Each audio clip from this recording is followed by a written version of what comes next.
Hello, Mixer. How we doing this evening? Gonna be doing some pork shoulder this evening. Got a lovely specimen here with some fine fat marbling going on in here. Gonna be using him. He's a bone-in piece. Still got a bone in down here. Though it looks like we lucked out and got a small part of it and not the big blade. Sort of like the look of that piece. I just sort of grabbed it ad hoc. But let's get a decent wash on our hands here to start the stream off.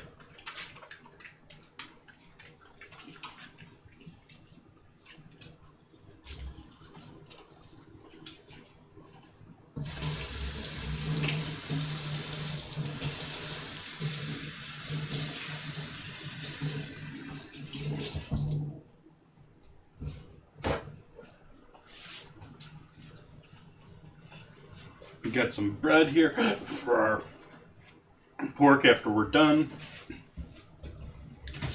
We got some cab sav to drink tonight. We got we're gonna be making up some coleslaw to go with it. Sort of a semi-barbecue dinner, not quite barbecue because we're obviously not going that low and slow. We're not gonna be cooking this overnight. We're not going to be smoking it. Sorry, guys. I do hope to get into doing some smoking here later on. I don't have a smoker for my house. I don't have a small little stovetop smoker, and I don't have an outdoor smoker that is really worth calling a smoker. Although I do have some options, though. I have a lovely old warming speed rack hanging out that it's just been collecting dust. Going to be converted into a nice little smoking unit, but not there with any of that yet. So not going to smoke things tonight. We're just going to sear them.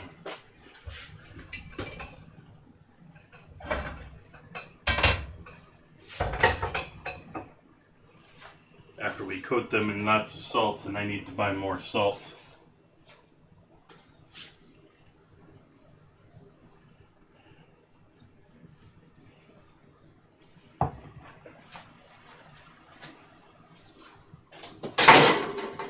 Oops. Meant to drop that. Go back to more traditional kosher. Okay.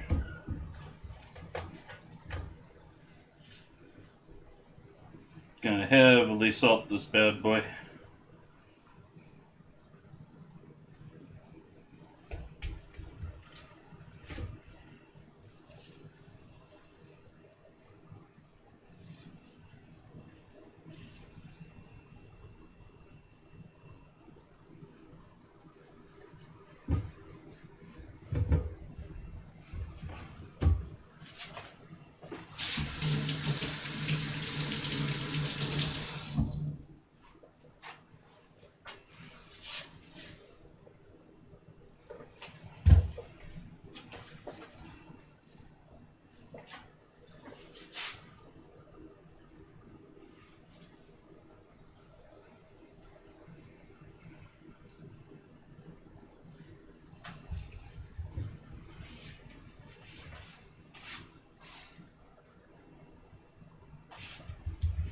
Salt all sides of this. The ends.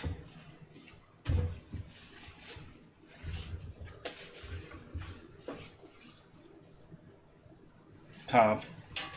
All of it well salted here.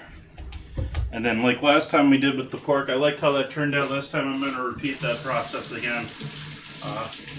Rather than sitting here and letting this soak in a rub, we're going to sear it off. And then I'm going to soak it in Carolina barbecue sauce, which I'm going to make up after we're done searing this. And then we're going to braise it. Braise it, roast it. I mean, there's going to be a little liquid in the pan. It's not going to be like halfway up. It's not going to be... That's where I get into trouble with some of these terms because, I mean, you're getting into semantics here. It's going in the oven. So we got that all nicely salted. Let's switch over here to our stove view and stove mic.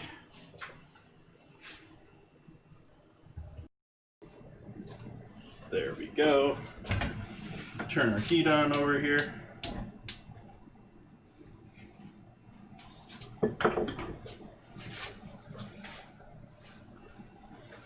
Making sure we got a flame. I was smelling a little gas there a second. Fair amount of oil in the pan. We're gonna get this pan rocking. We're going heavy and hot. And already got the bedroom door so the smoke alarm closed so the smoke alarm doesn't go off. I already got fans going on here. Just gonna turn on a couple more here now.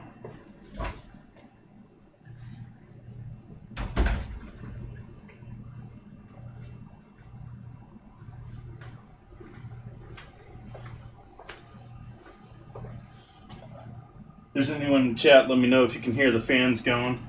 I've got all sorts of fans going in this house right now. Would love to know how the audio is working. I sort of have to play this game of checking the audio after the fact because I don't have a good setup where I can listen to it from. I don't have an output from the computer what I can listen to.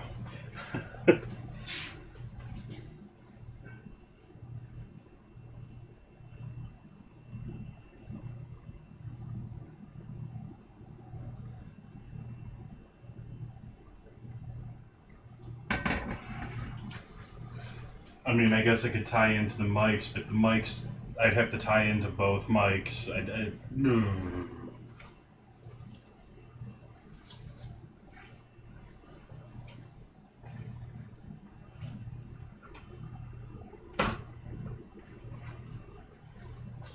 I'll leave this here while we're heating up that pan.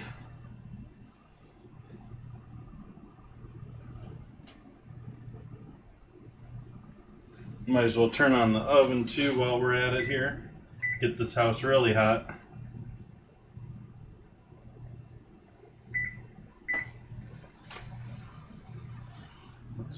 Don't think it was that hot outside today, but I was looking at the temperature sensor in the living room earlier and it's saying it was 76, which, wow.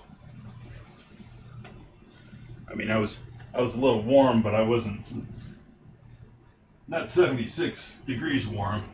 So I quickly turned on all the fans here before we got the stream going because I knew I'd be royally sweating if that was the case.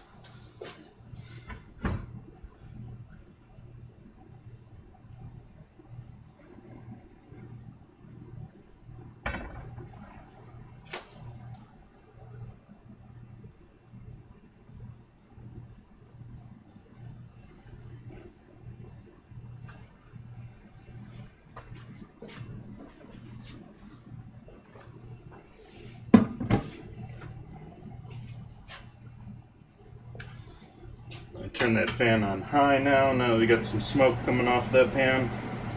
Some whiffs. Don't know if you can quite see that or not.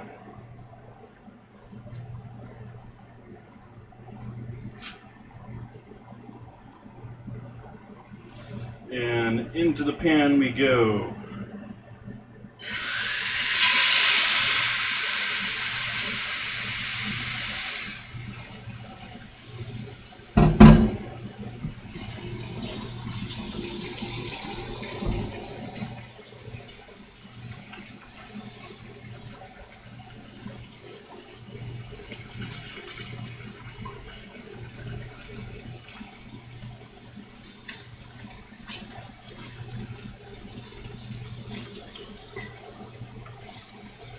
So just a light, well, just a nice heavy salt coat on this right now.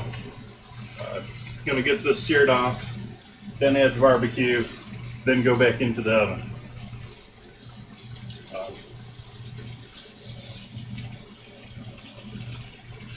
Not quite doing a setup yet for grilling outside, but that is in the plans here for this summer.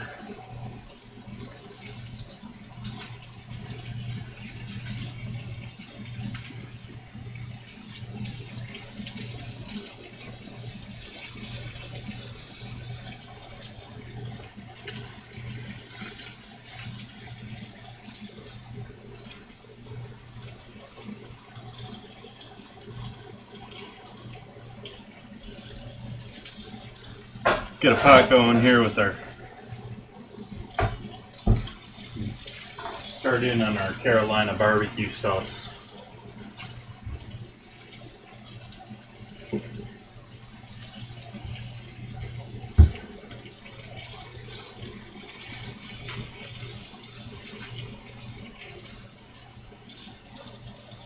Gonna do a half recipe here, I think. Got half cup of, and a very clean cup measuring device. Need a half cup of apple cider vinegar, a half cup of ketchup.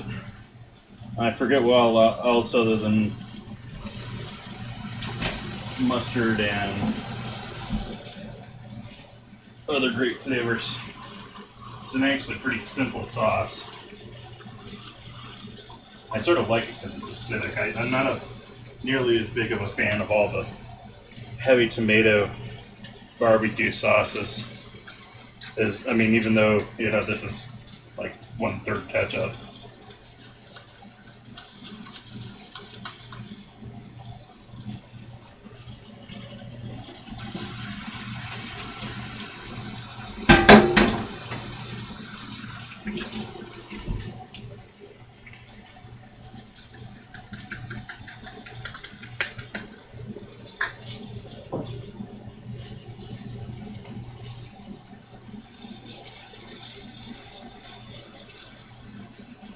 Half cup vinegar.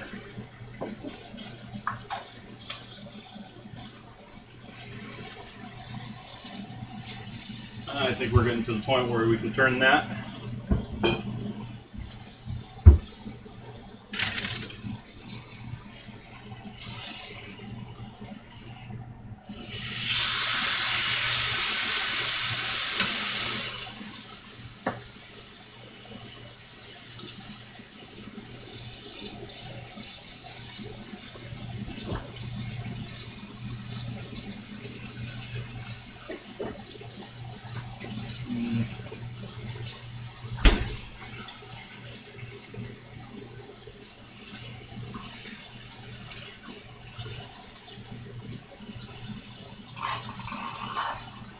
Use up the last of the smug container and test up here. I got more.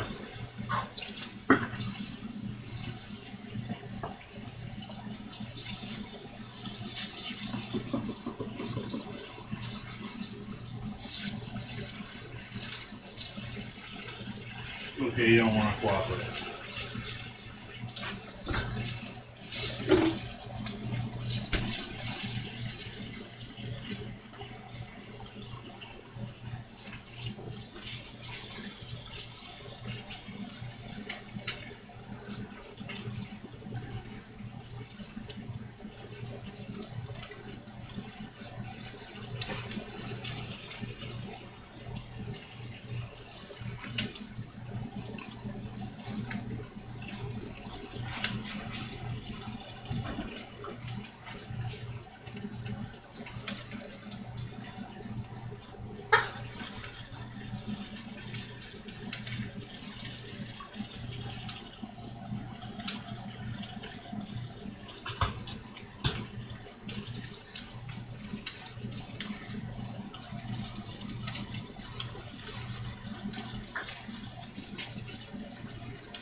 Not quite empty, but not squirting enough to keep going here.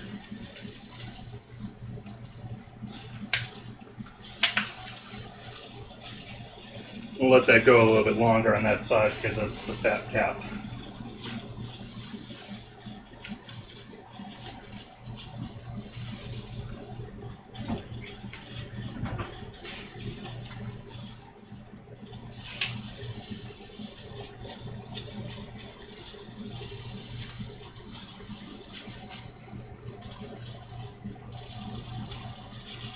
There we go.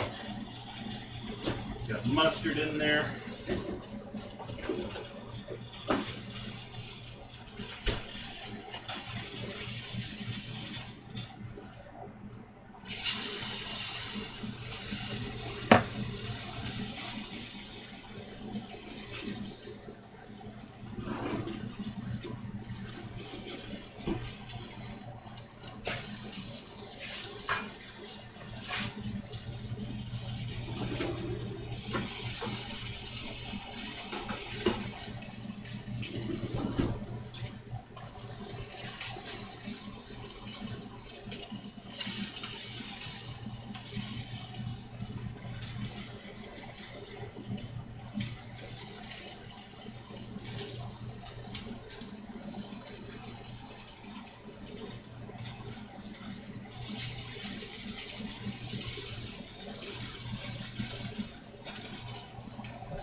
And a little smoked paprika.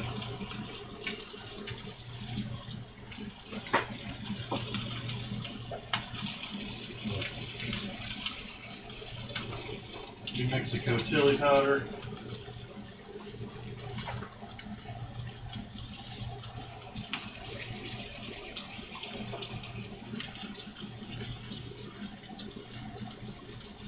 Garlic powder.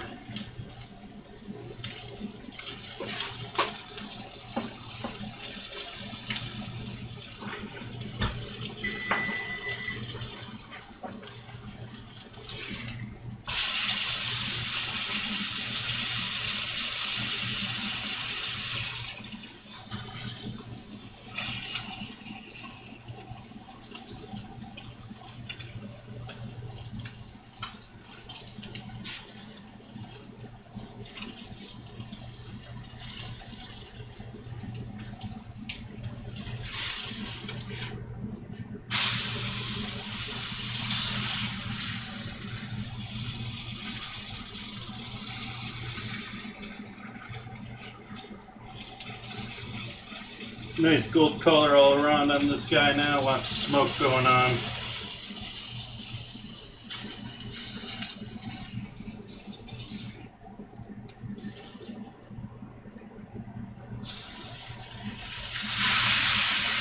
We'll leave him there for right now. I'm going to turn the heat off on him and let him relax a little bit.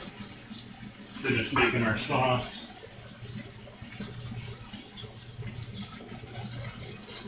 We got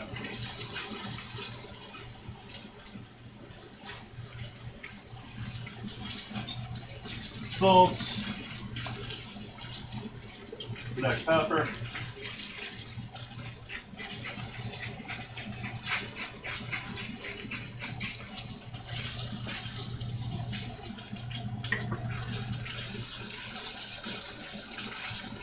and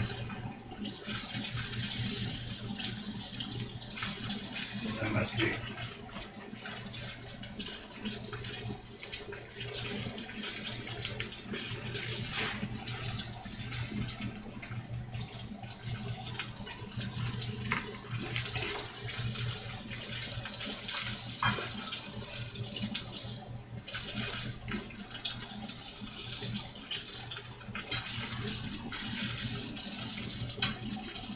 Last thing we're missing here, oh, we're missing two things still. We need Worcestershire,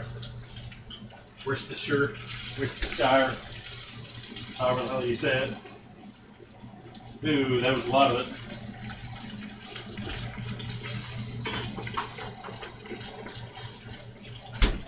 And brown sugar.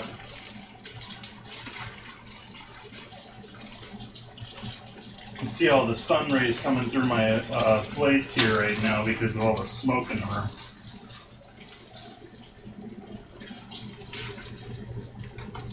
I don't know if you can see that or not. Looking, yeah, they just look sort of bright. The smoke is making all of this here very, very bright in the room.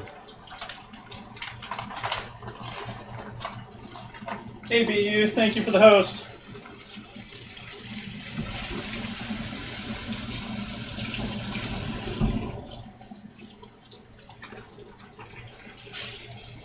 So we'll do a quarter cup of sugar, brown sugar.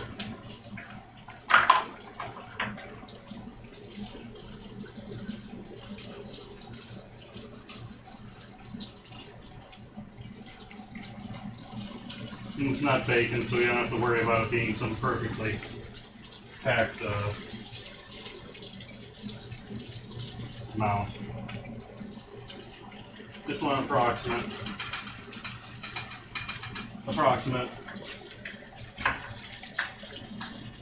Stay on the counter. Damn.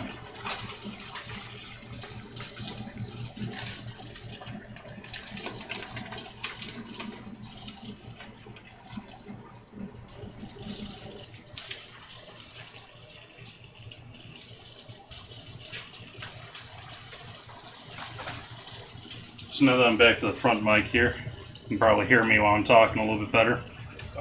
Mixing the last of the brown sugar, we got our Carolina BBQ sauce going on here. We got, if you weren't paying attention, we got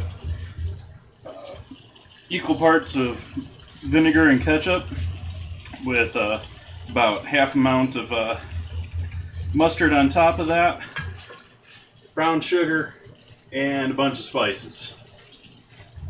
Pretty simple, little squirt of Worcestershire.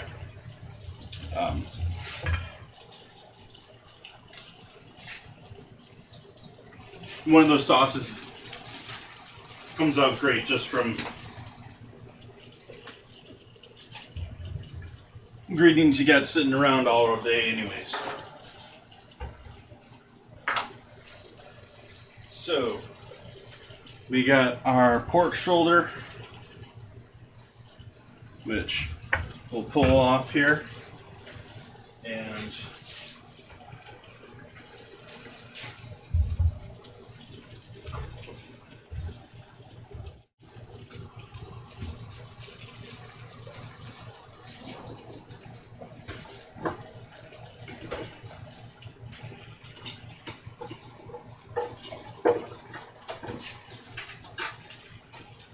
one moment. I'm having difficulties with my drawer. I've got too much stuff in that drawer. It's got all my whisks in it, so they keep getting all bound up by each other. But I don't want to leave them out here either.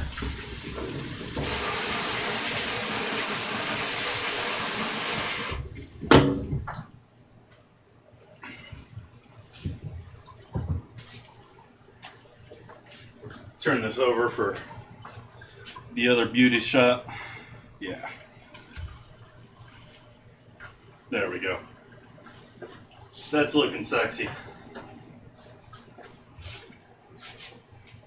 In fact, let's take a photo of that.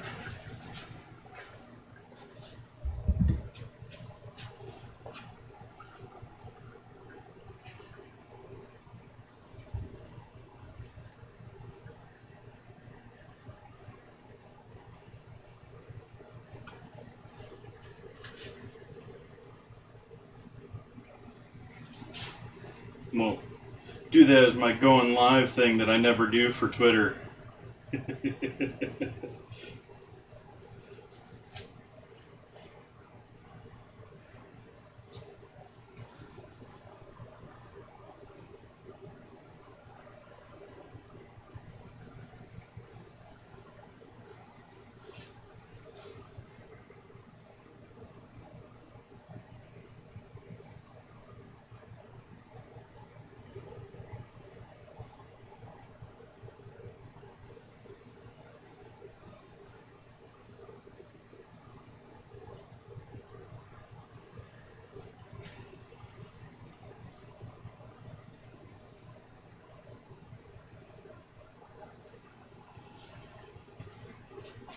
There we go. Put that word out that we're doing something cool tonight. And now let's drench this in our barbecue sauce.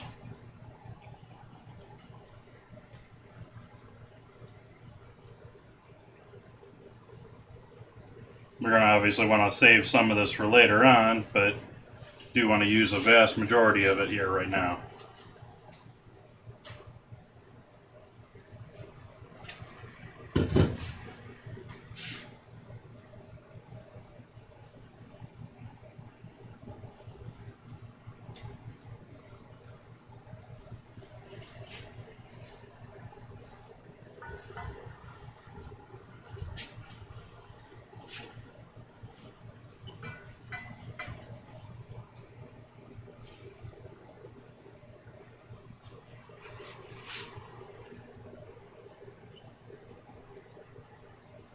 Okay, so we'll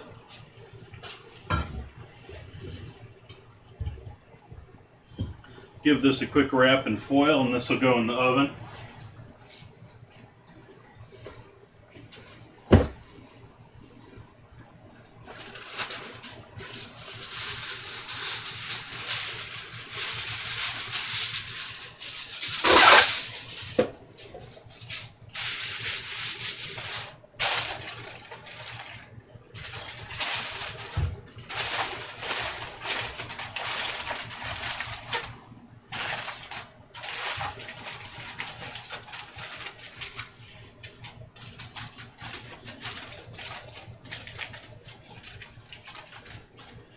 Okay, so that's all nice and wrapped up. Throw this down in the oven here.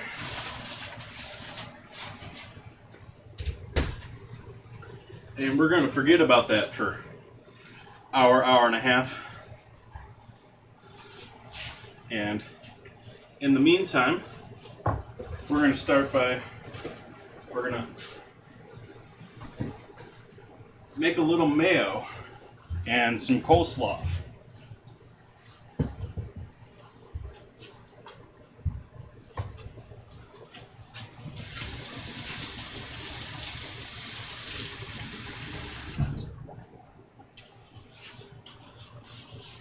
Do a little quick cleanup here first.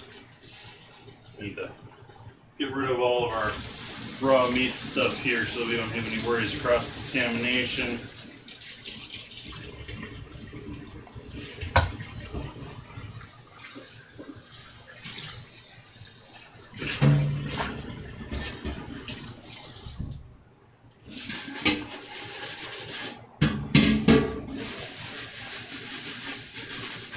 So I was trying to think of something that I could do to use to get rid of the rest of those red peppers that I bought for the chickpea soup, which, to be honest, I wasn't hugely impressed by them. They weren't very flavorful. Certainly didn't have much of a, have much, I mean, I know roasting peppers, you're not really trying to get the roasted flavor into them. You're more trying to do it to get rid of the skin, but there was no roasted flavor to them at all. It was unimpressive. And so I think I'm going to try and use up the rest of those, and we're going to make some coleslaw. We're certainly, much like a great time of year for root veggies, it's a great time of year for cabbage and those hardy green veggies, because they're all at their peak of sugar content this time of year.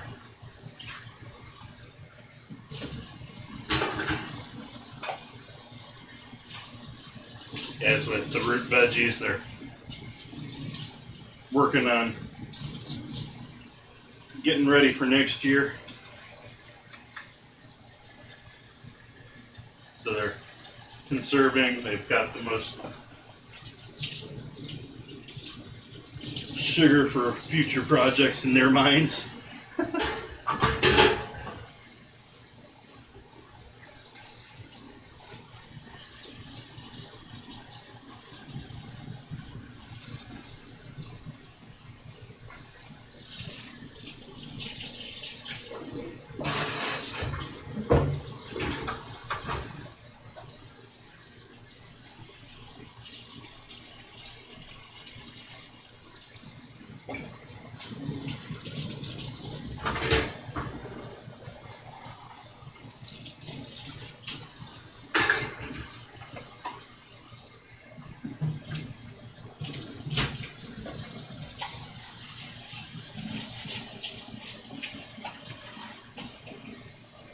So for coleslaw dressing, we're basically making a mayo, but we're going to be sweetening it. And so I'm actually debating, I'm sort of thinking adding some of the garlic honey to sweeten it, because I mean we want sweet, but savory sweet is okay when it comes to coleslaw.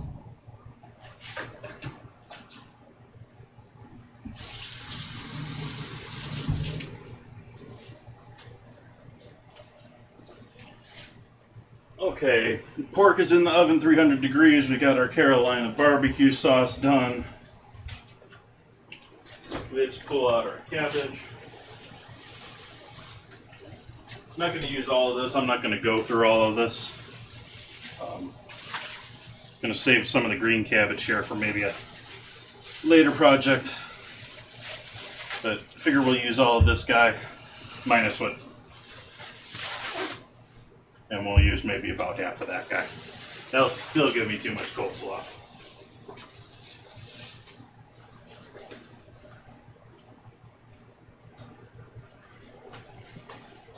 And I like coleslaw.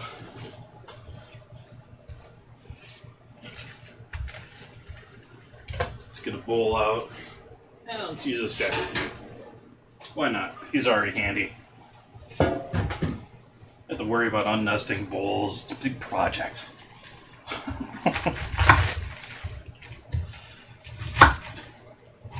Cut our stem out.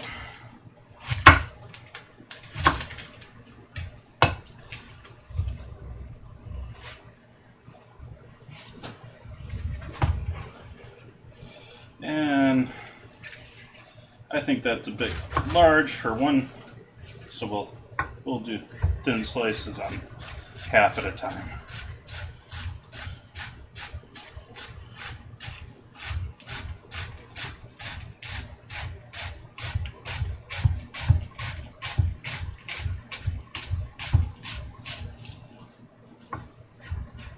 If it gets too thin in one direction, flip it and go a different direction.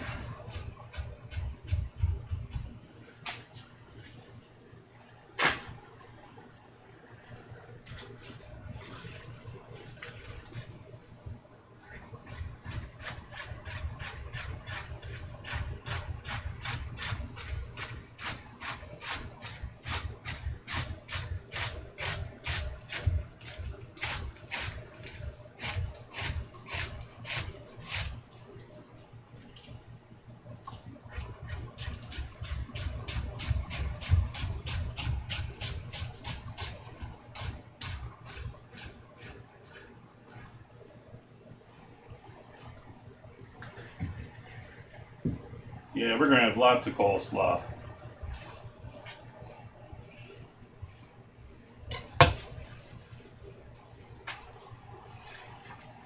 Actually, that's about as much coleslaw as I already want for the purple. So, I think I'm going to only use half of that guy. Have to come up with, or maybe find something to do the cabbage up with on Sunday. Sort of been wanting to do stuffed cabbage, but obviously not going to do that with this since we're going to be cutting half of it up. We want nice full leaves for stuffed cabbage.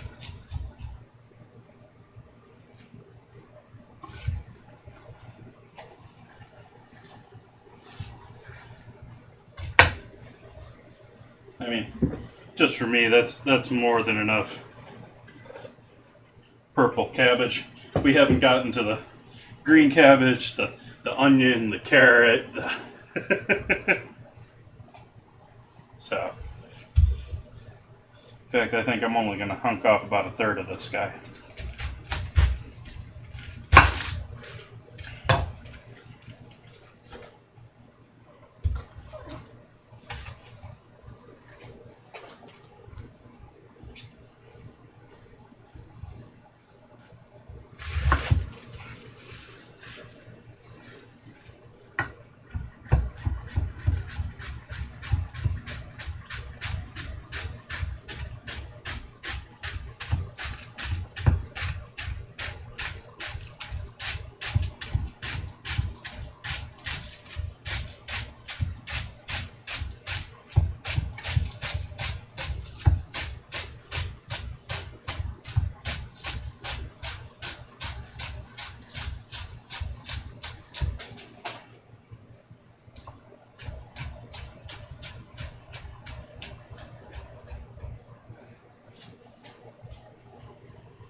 make them more nice, different cutting style.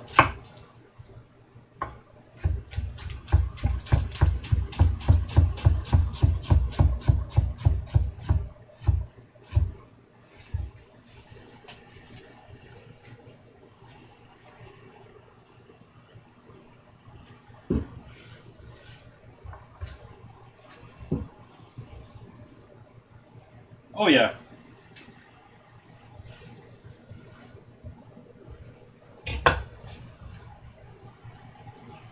Yeah, I can certainly use the purple cabbage to make sauerkraut. I've actually made a pickled slaw before that's all purple using purple cabbage, red onion, radish, all those red veggies.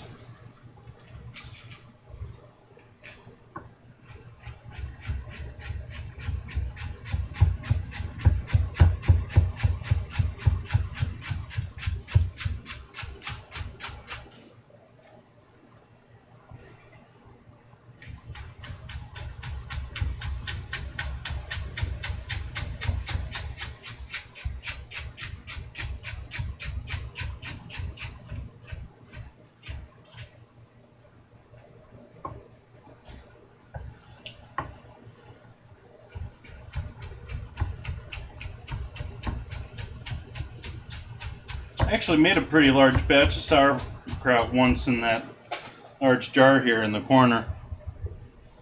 I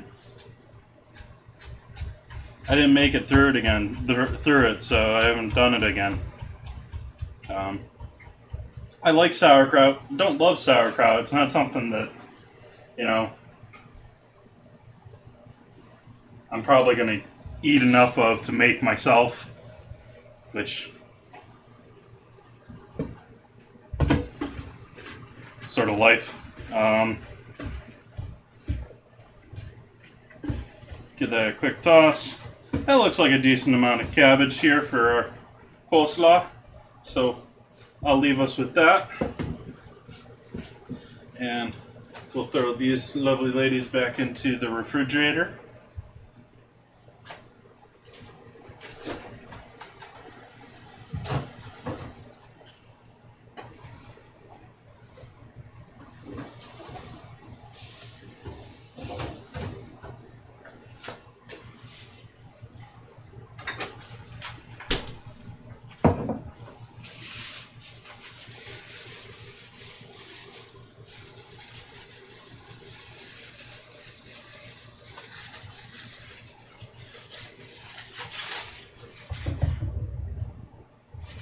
Now, if Russian would allow you to call it sauerkraut, or German would allow you to call it sauerkraut, it's an entirely different thing.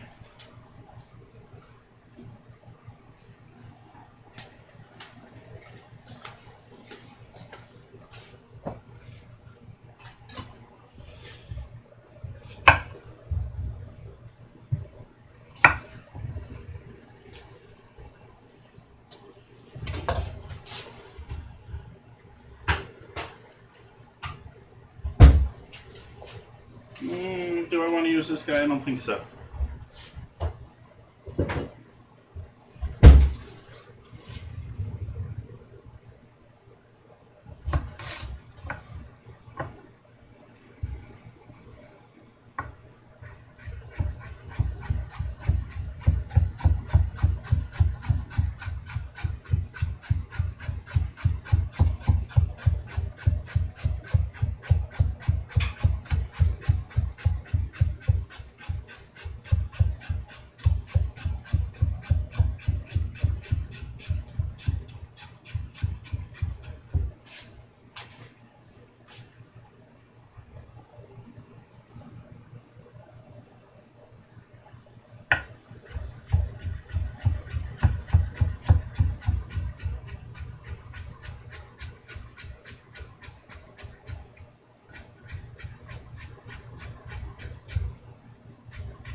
Probably just going to need the one carrot too.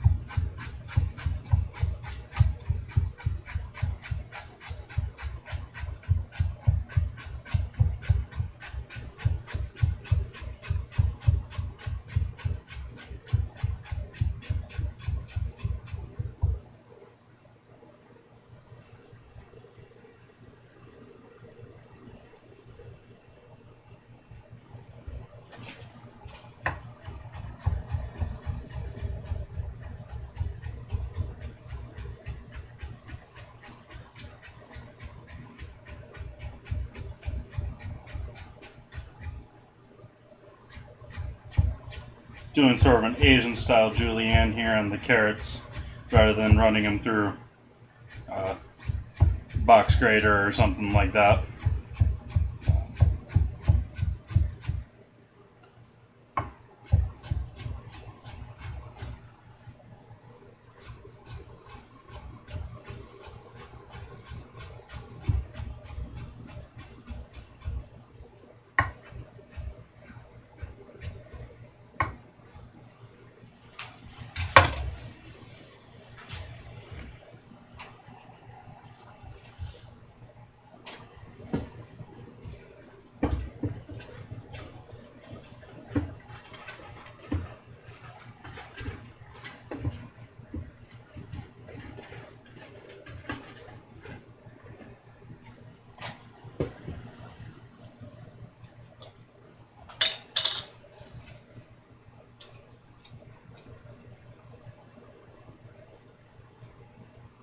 Fresh red pepper would probably be better for this, but I have these guys, and like I said before, I'm sort of trying to use them up. I wasn't hugely impressed with them, so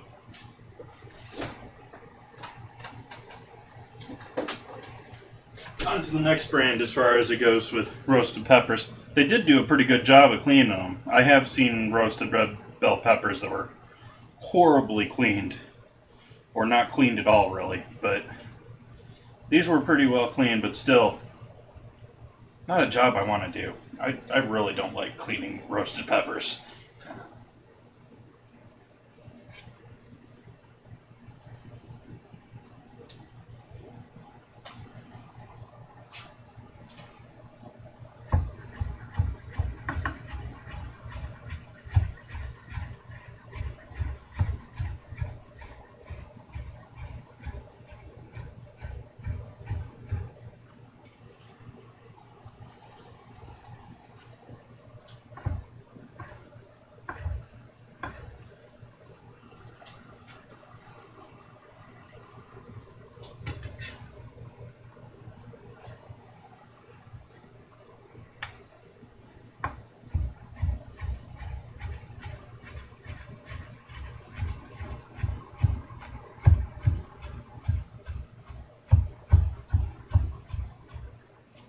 Love the way these guys slice, though.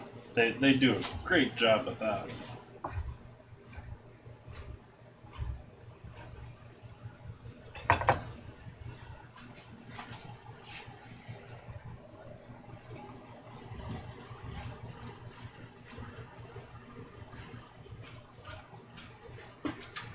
I'm gonna add about a quarter of an onion to this, I think. Oh, I don't have red onion. No. Still use yellow onion. I normally buy your red onion, but I haven't liked what I've seen lately, so I haven't been getting them in the last week or two.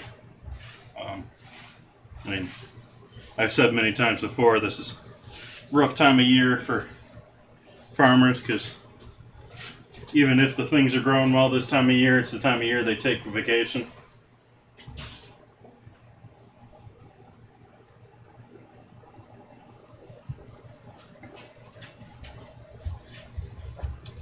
So we're living with yellow onions.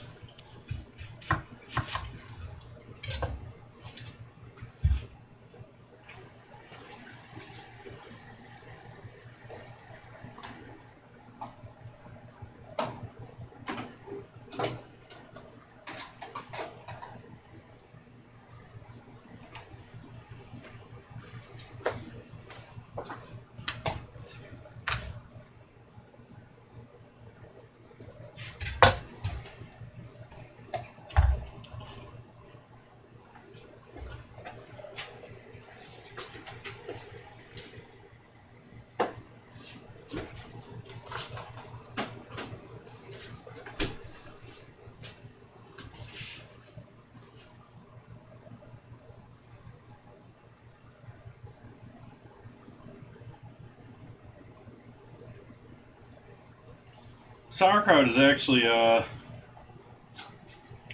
probably one of those dishes that the name's going to die as we go in further here with science, because it's really just lacto-fermented cabbage, which lacto-fermentation is becoming quite common in all sorts of things these days, in which it's just essentially brined in its own juice.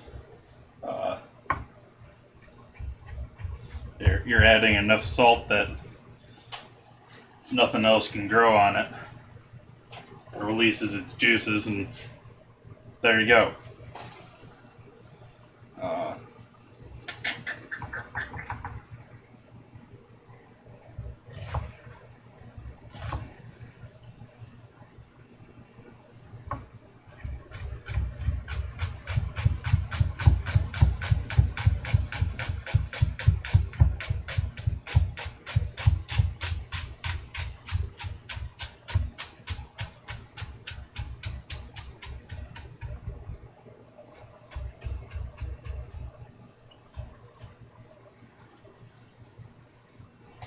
Sort of curious. I've been playing around with the audio stuff. Is anyone out there able to hear any fans going on in the kitchen right now, or those completely taken out now, or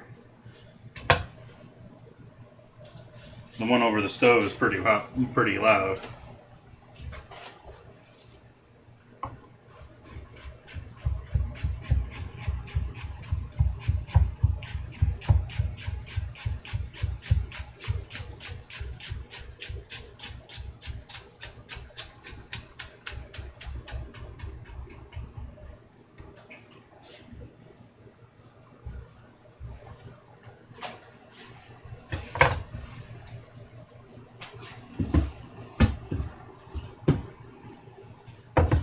Okay, so we'll take all of these guys. We're going to salt these guys up nice and allow them to drain what juices they're going to lose. Okay. Cool.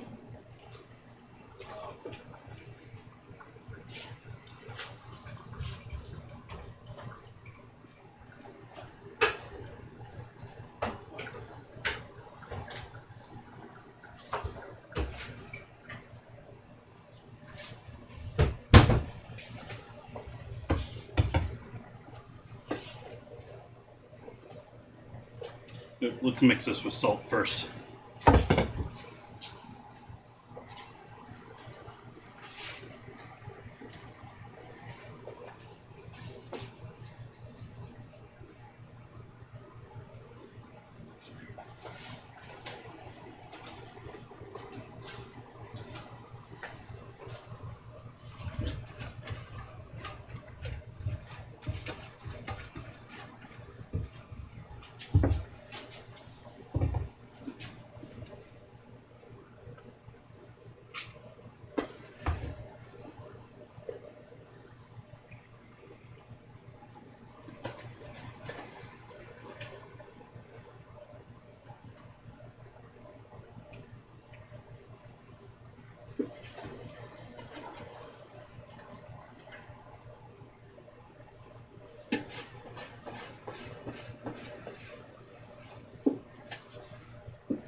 Trying to get the last of this all out of here.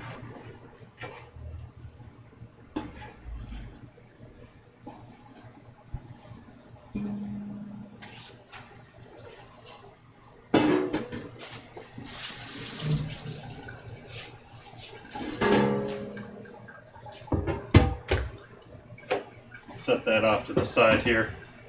And that way, any of the liquid that this loses while it's soaking up all that salt, it'll just drain into the pan and won't end up in our final slaw.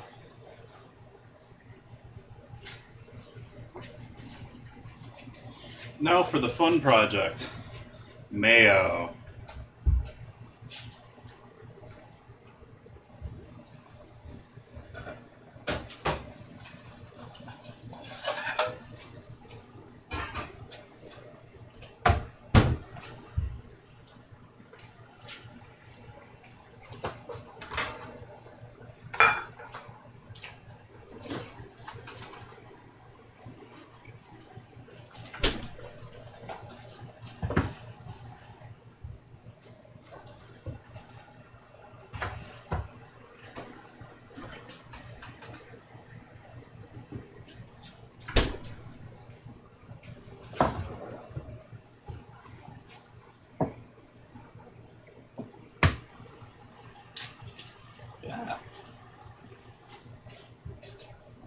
Squirting egg white all over the place.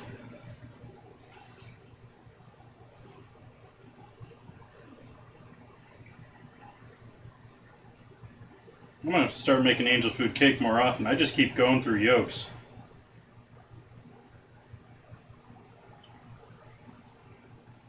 There we go.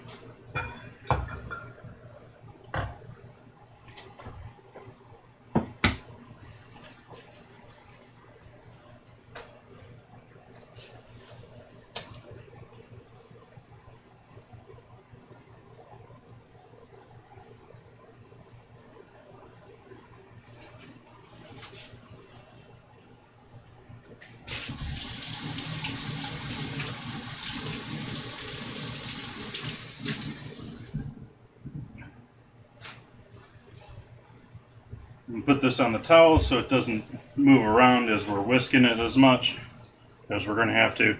Right now I can hold it no problem, but once we get into making an emulsion, we need to add oil, and you don't want it moving around. Well, let's see which.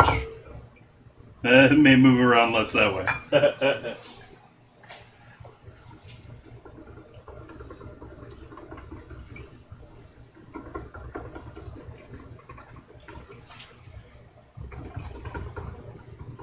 Give our egg yolks a little bit of beating here to start off. Get them, if you were sort of want them to slightly lighten up as you would if you were using them for baking.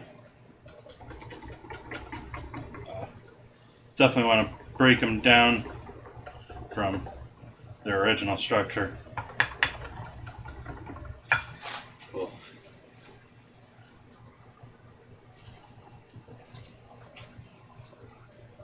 Add a bit of salt. Bit of pepper.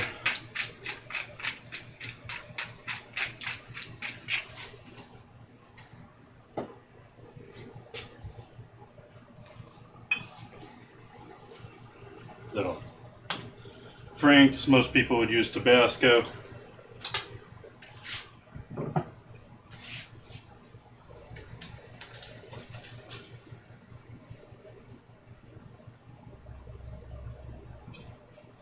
A little bit of vinegar.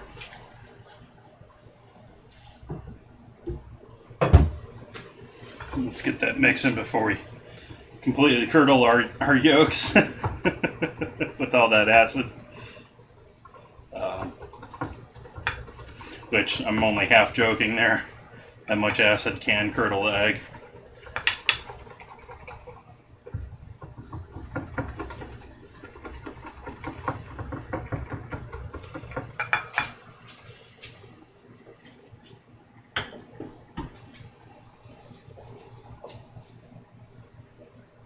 Cloud bread. That's one I hadn't heard of. I can guess what it is, though. Ooh.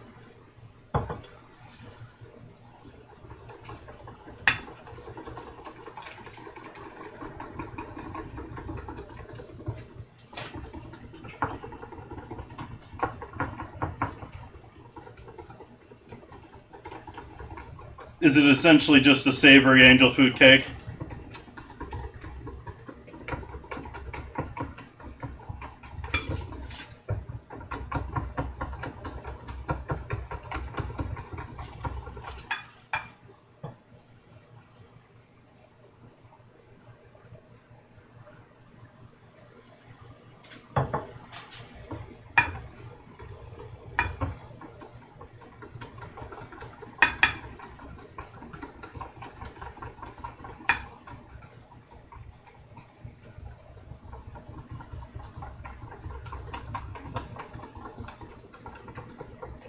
Oh, okay.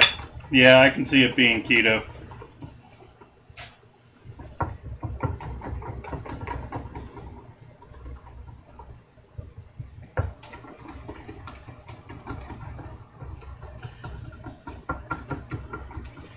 Most of my diehard fanatic friends of keto are dying off of keto now.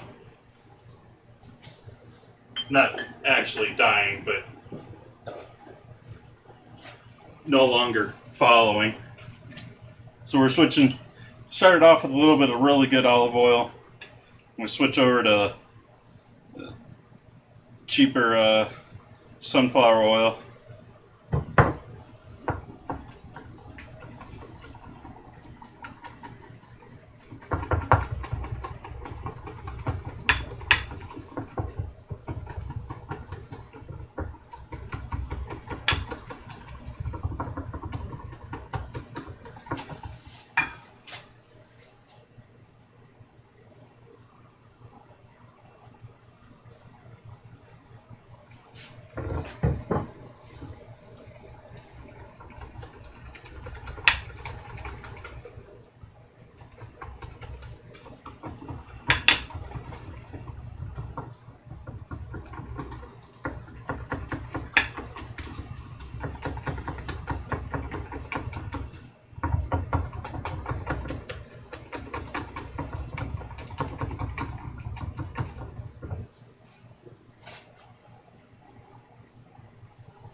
Got myself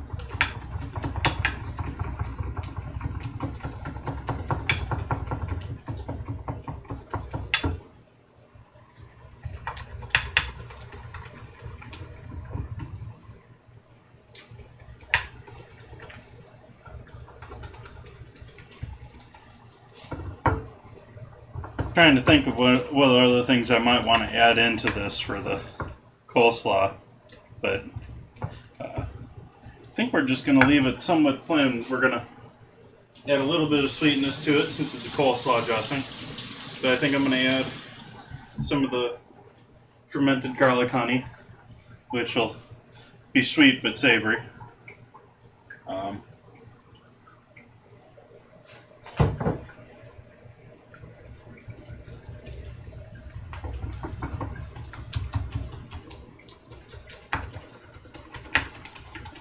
Got a little ways to go here still with our mayo.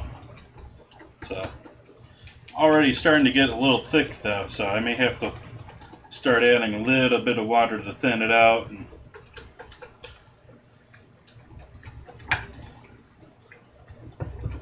we do have a good emulsification started here though, so actually adding a little water is probably not a bad plan. Just a little splash of water there, which will immediately turn things from yellow to white. Yay, science!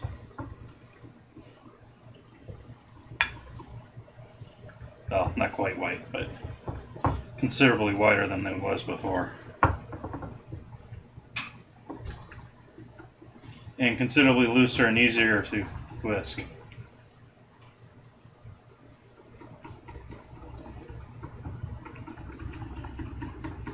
Still seeing a little bit of graininess there, so I want to make sure I get this all mixed in before I start adding more oil again.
probably approaching 40 minutes on our pork here.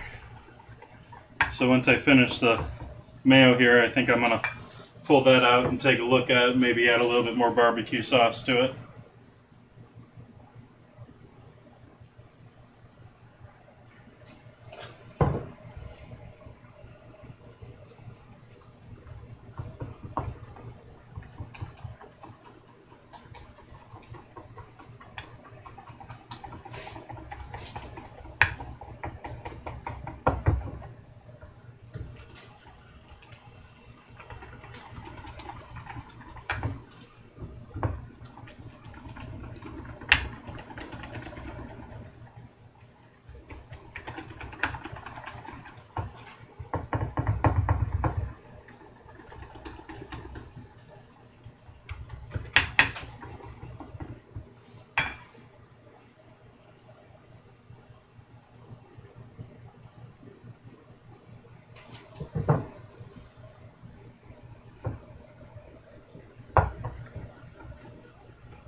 Used to have a saucier I worked for at one point that used to boast about how much oil that he could get into, oil or clarified butter, he could get into an egg yolk.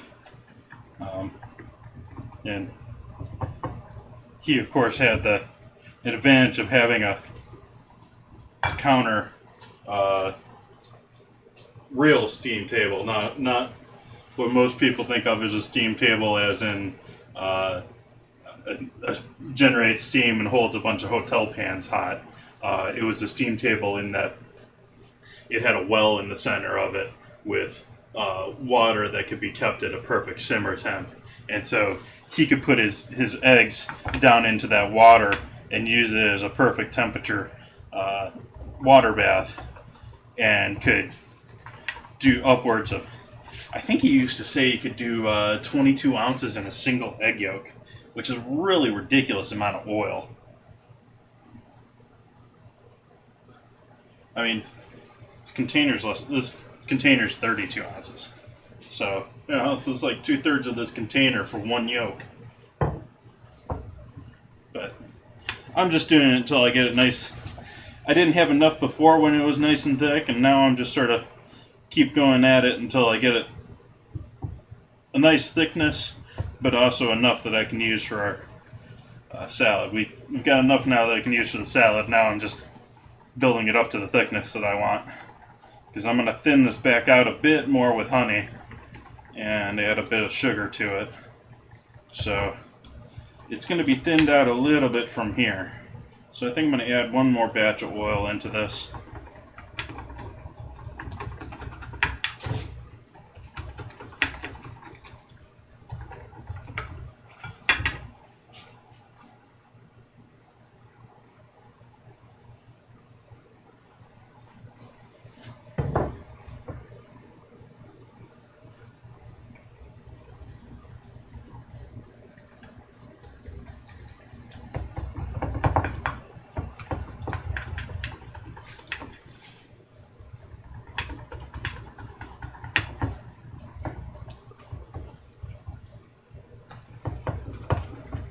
Okay, that's looking like a nice mayo there.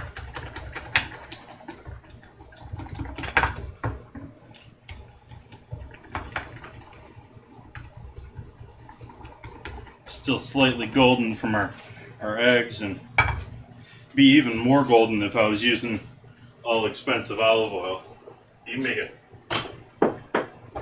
You can make olive oil. You can make mayos that are like bright yellow with some high quality oil and some bright orange egg yolks.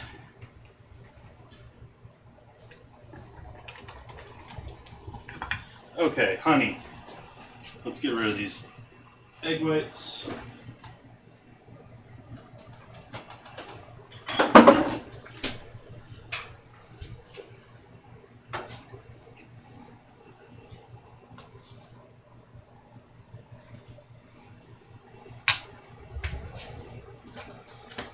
Do a spoonful of regular honey. Actually, that's probably enough there.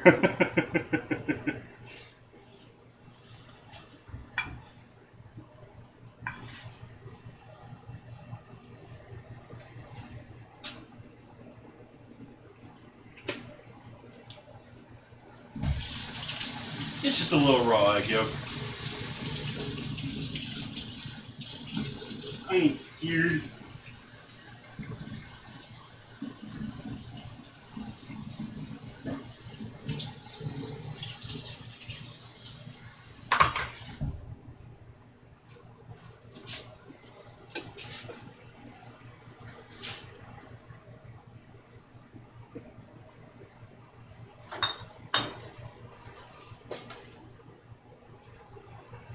Like I said, a little over. Considerably thinner.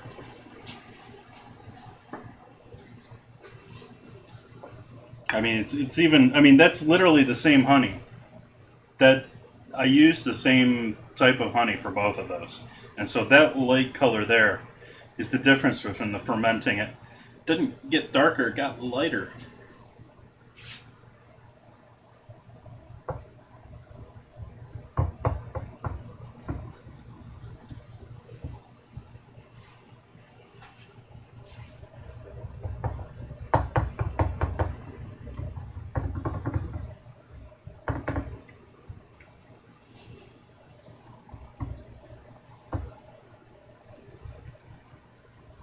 I want to add some more oil to that. It loosened up too much.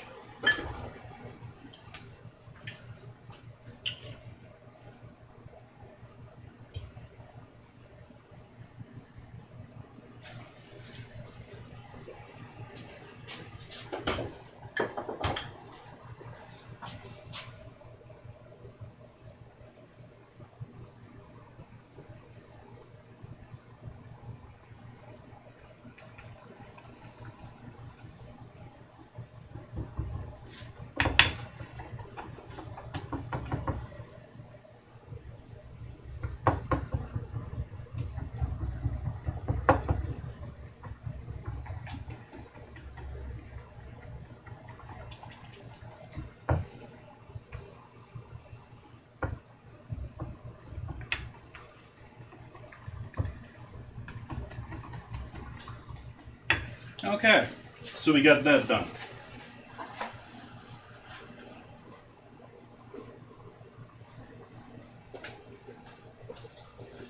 So let's take a look at our pork, which was looking gorgeous when I put in there. It's seared beautifully earlier. Threw a picture up on Twitter.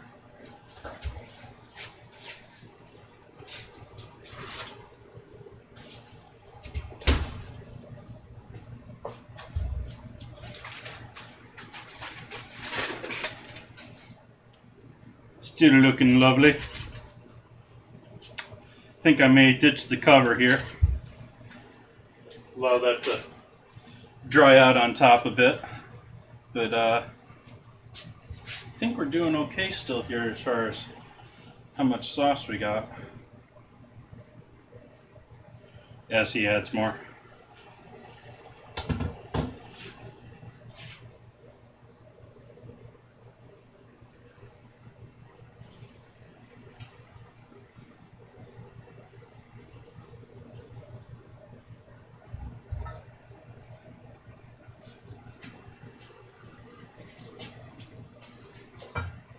So I think we're going to go back in the oven just like that.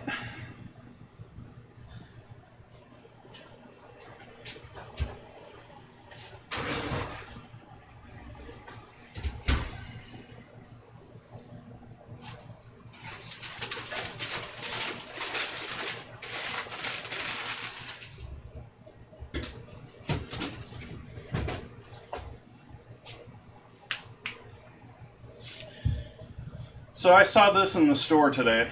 I never really shop at Target, but I stopped by Target today. And I've had the Dreaming Tree Red Blend, but I have not seen or tried the Cab Sav by them. Dreaming Tree, which I don't think they're local to me here. Acampo, I don't know where Acampo, California is. But this is essentially Dave Matthews wine.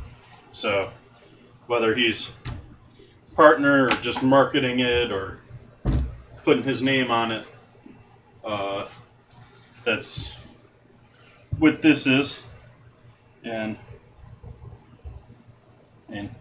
we're talking Target wine here, so we're not talking high class, expensive stuff.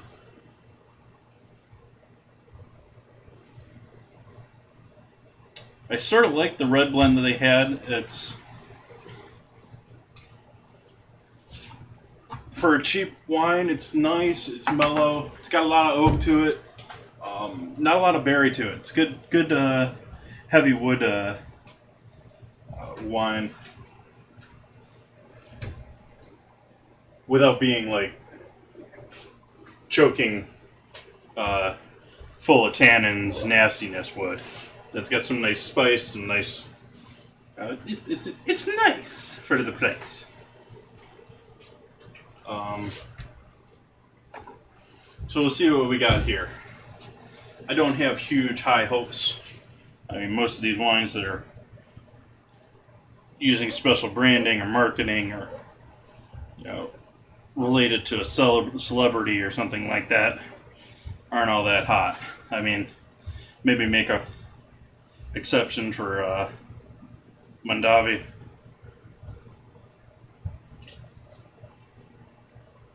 Or not Mondavi, but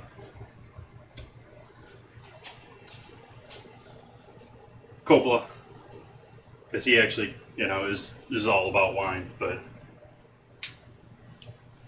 not huge hopes for this.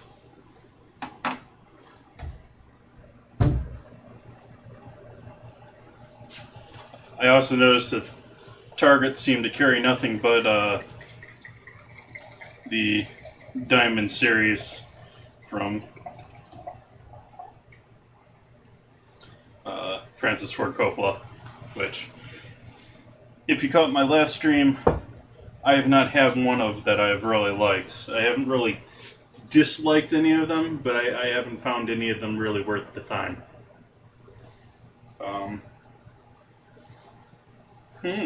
Definitely more fruit in the nose.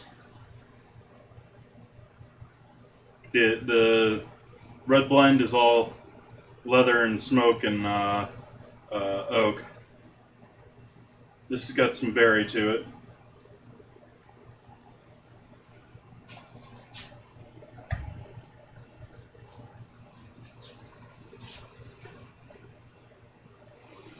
Ooh, that's sort of a summer cab. Summer, that'd be good. That'd be good as far as red dry wines. That'd be good some summer sipping.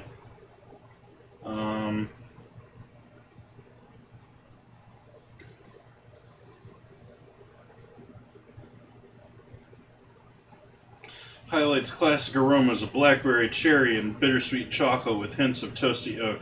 There's a bit of toasty oak. There is a bit of blackberry and cherry in there. I'm almost getting a little bit of that,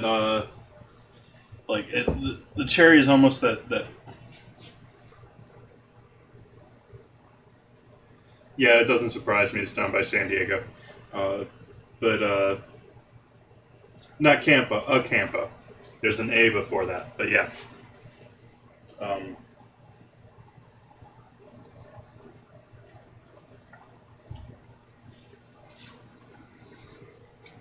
Almost that like artificial ice pop cherry type to it. It's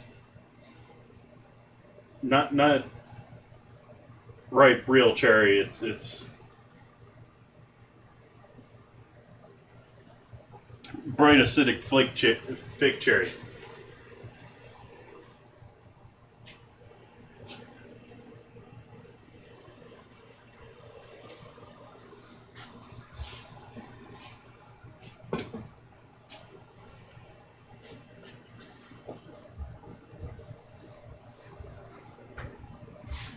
Yeah, let's just mix it in the hotel pan.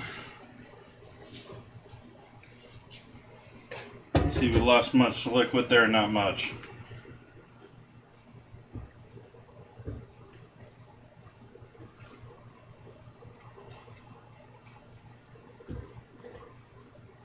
You'll note I went sort of light on the salt. I put salt in the mayo for sure, but I went sort of light with the salt in the mayo because there's so much salt here.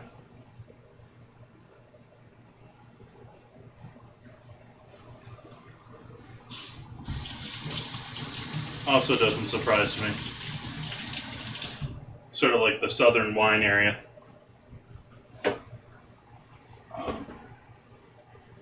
I'm going to let that chill out for a little bit longer. Going to hang out here for a little while here, allow our pork to continue cooking. Put our carrot away, back away.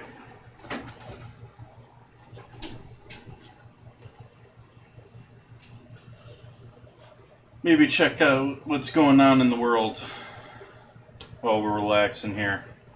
Can think of plans for tomorrow or for Friday, or today is Friday, for Sunday. What am I going to make on Sunday? I got all sorts of cabbage.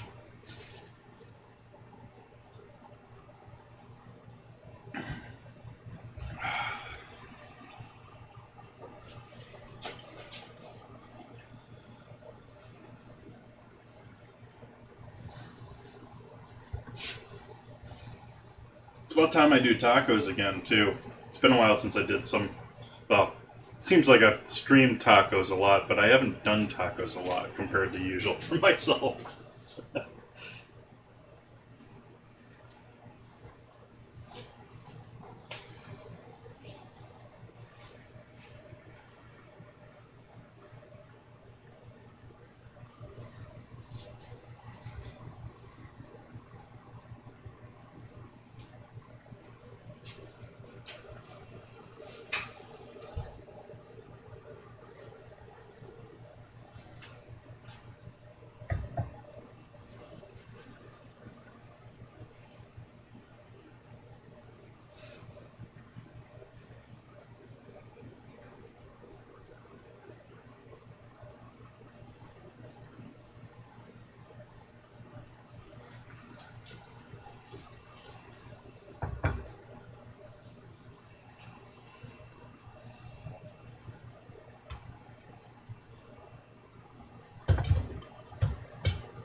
No, I don't want to watch a video. Don't play a video.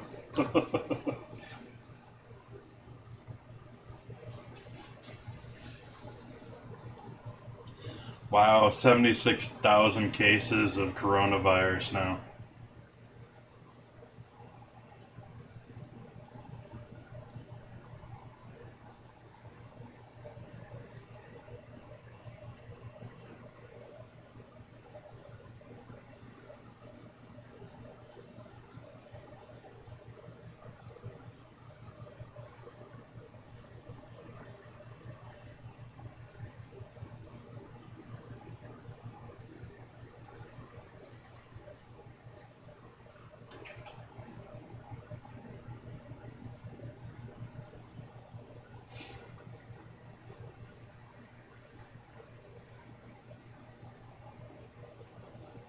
And it sounds like it's soaring in South Korea, too.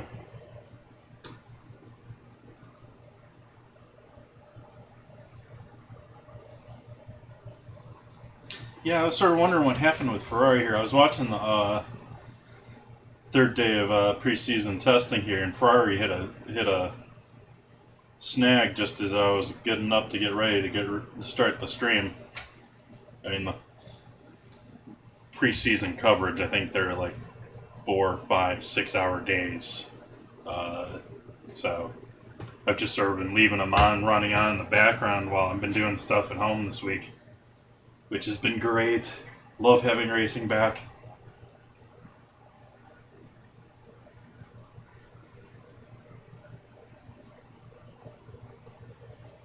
There's still It's preseason testing. They all got air rakes and stuff on there. They're still comparing times to each other. That's ridiculous.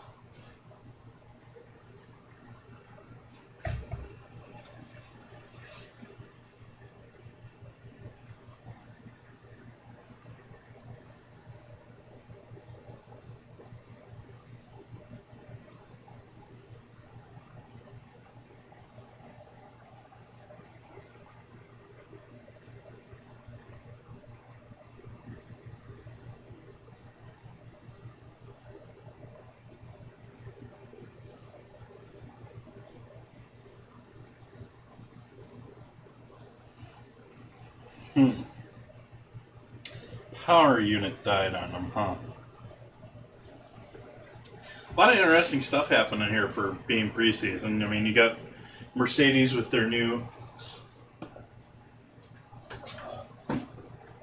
telescoping drive wheel that gives them extra controls that other people don't have. And you got both. He got Racing Point being called the Pig Mercedes or the Pink Mercedes.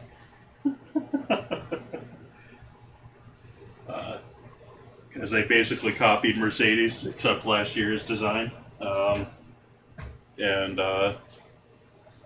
same thing with Renault. Renault basically carbon copied the front nose of the Mercedes.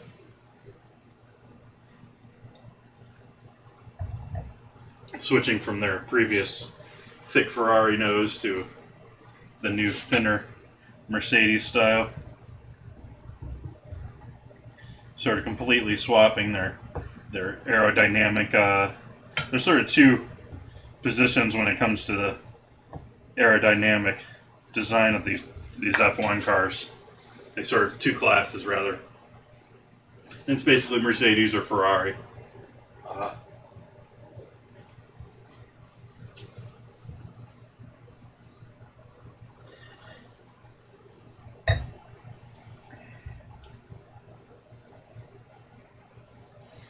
Good summer wine. Can't say that I like it as much as the red blend, though. And I think the red blend is much more available, so that's probably a good thing, too.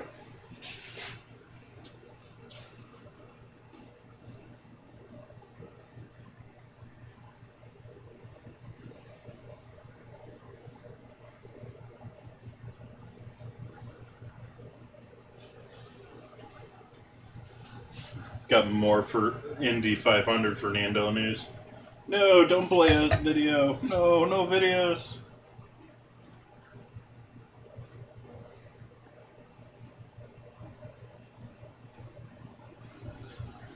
Uh,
oof.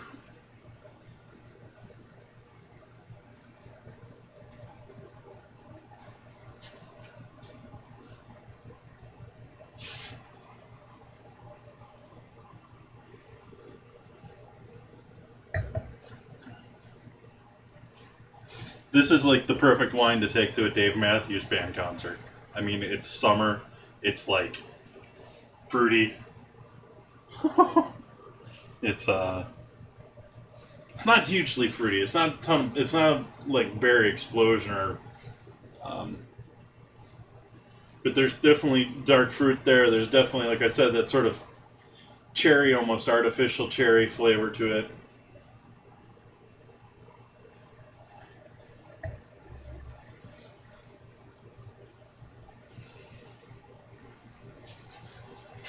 You got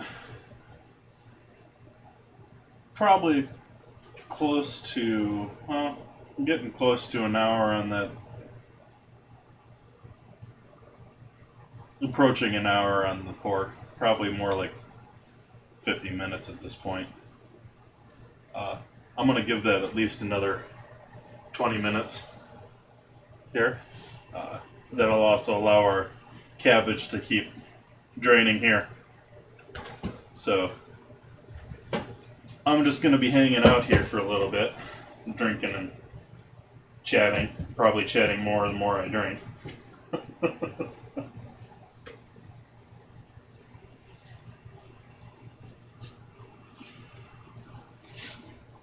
Let's put this on the counter too so it's pretty.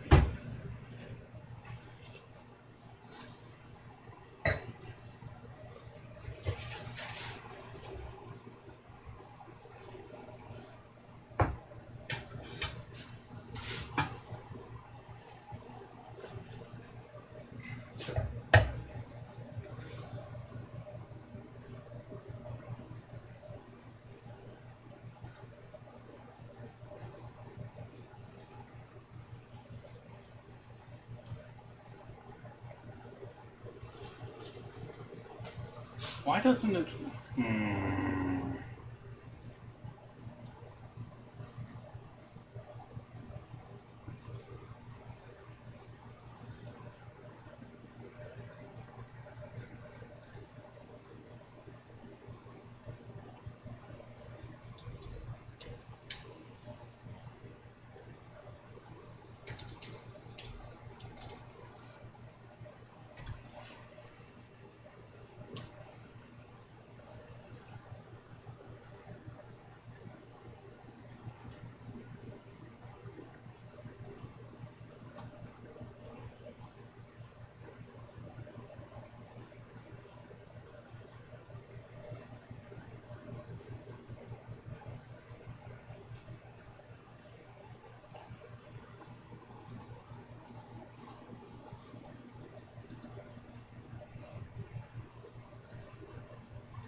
Yes, I know I'm live. Thank you, Mixer.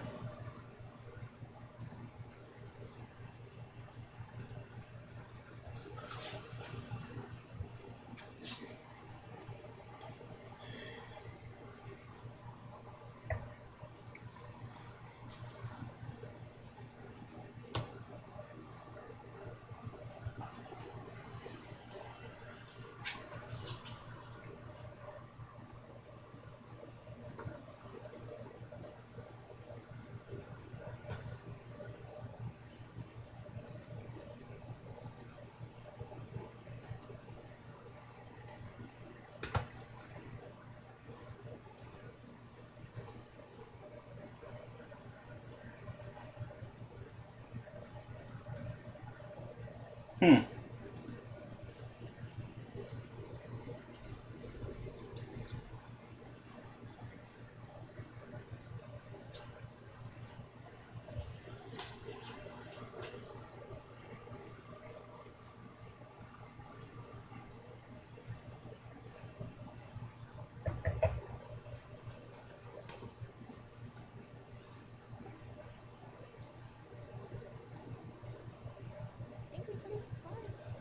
Oh. There we go.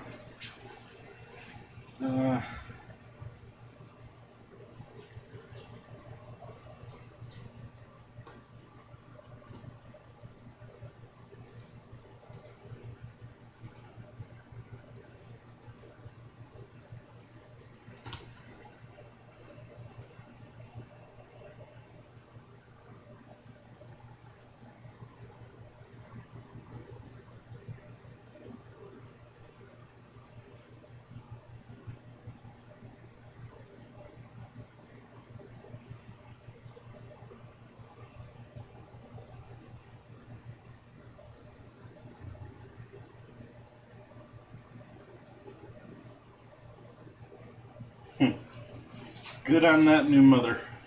Saving the fuel truck. If you're looking at news like I am.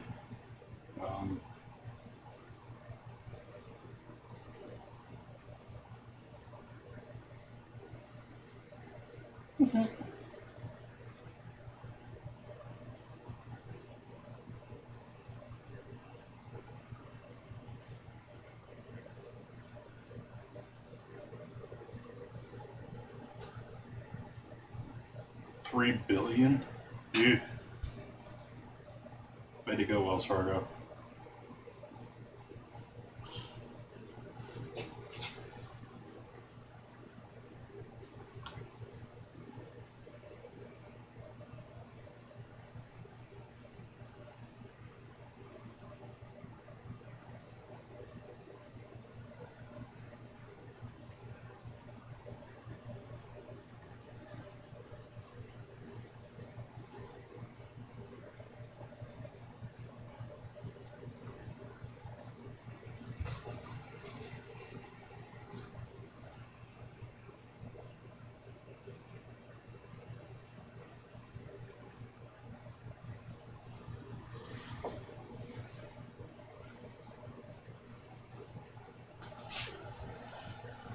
Hey, Wolf.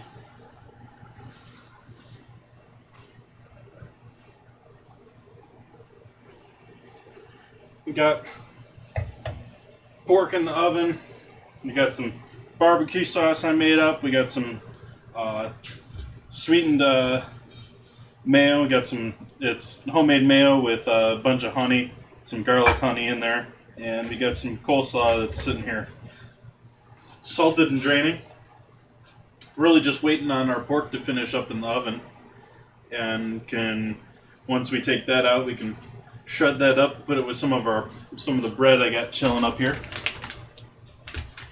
And we'll finish mixing up the coleslaw at that point, but I want to give it as much time as we can to get the salt to pull the moisture out of the veggies and allow that liquid to drain out.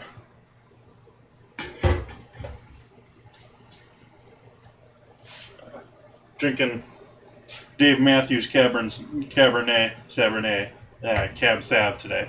Cabernet Sauvignon. Dreaming Tree, which is his blend. I've had the red blend on stream before. This is the first time I've tried his Cabernet Sav, which it's brighter, it's fruitier. It's probably a good summer red wine. Like I was sort of saying earlier, it's probably a good wine to take to the Dave Matthews concert. But it's not overly impressing otherwise. But it's a good wine it's a decent $10 wine. Or I think it was 11.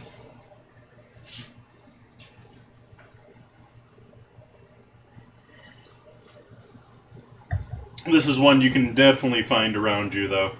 This is I just picked this up earlier today because I very rarely walk into Target, but I walked into Target today. And I decided to look at their wines and see what their prices were with wines, and they got me to buy that. They hooked me, but it wasn't like I walked in there and bought a case of wine.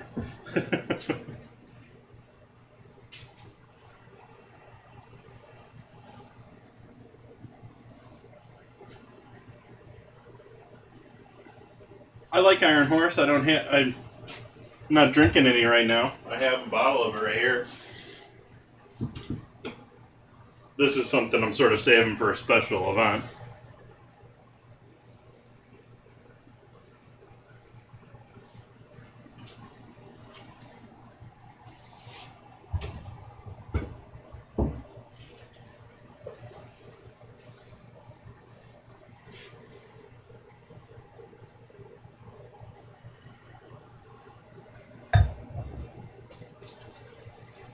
Iron Horse wine, the vineyard is very beautiful too. It's got this whole.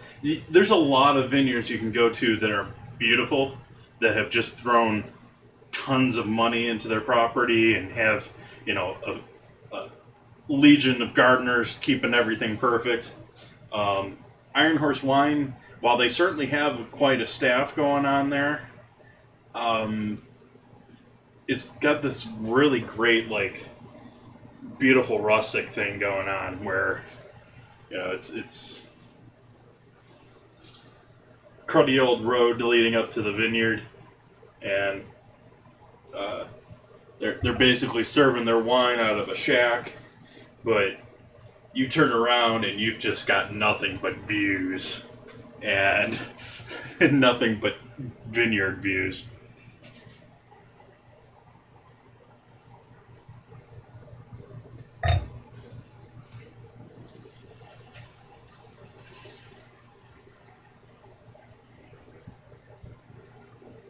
I really should do some more wine tasting.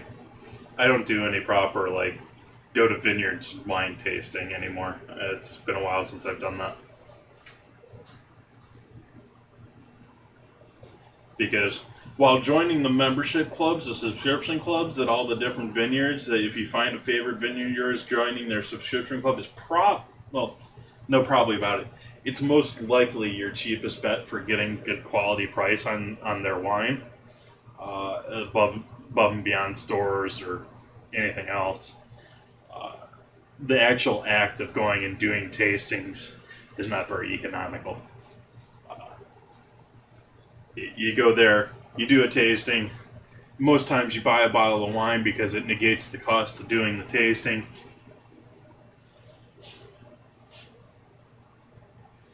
And so you end up walking out of there doing a tasting and having what is probably a sort of expensive bottle of wine, but you at least have the advantage of having tried things there. So I guess it's trade-off, but it's pricey to just go around and try different vineyards. And it's all done during the daytime. Like, it's not like, you're bar hopping at 8 o'clock at night. It's you're tasting wines at 10 in the morning with an appointment.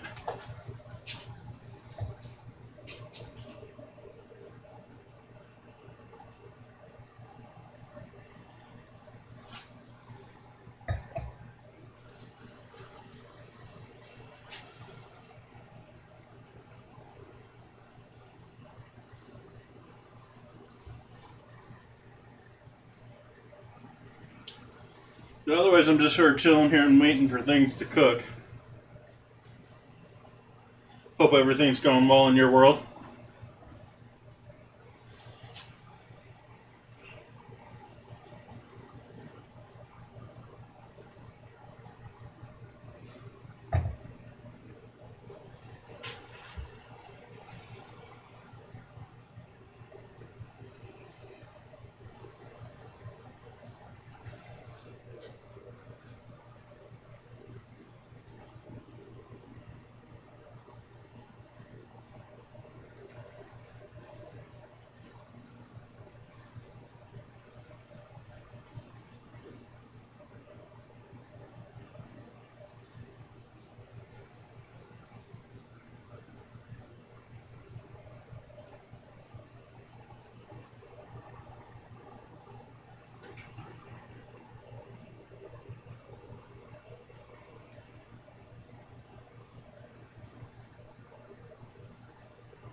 Ouch. Yet another company hacked. What? A Friends reunion? I didn't watch it the first time through. Although I did make the moist maker on stream.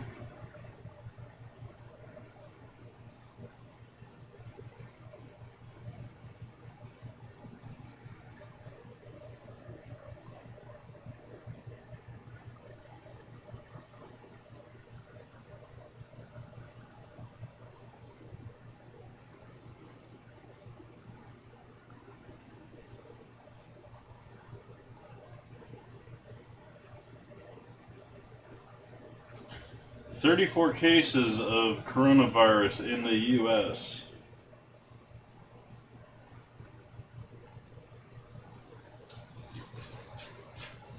Looks like it's just going to spread everywhere.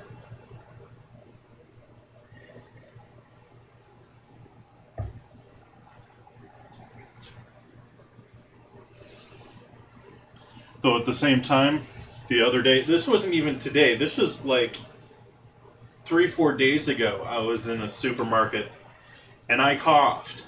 And I had a girl go to her mom, look at her, point at me, and do one of these, like, stay away from him, he's sick.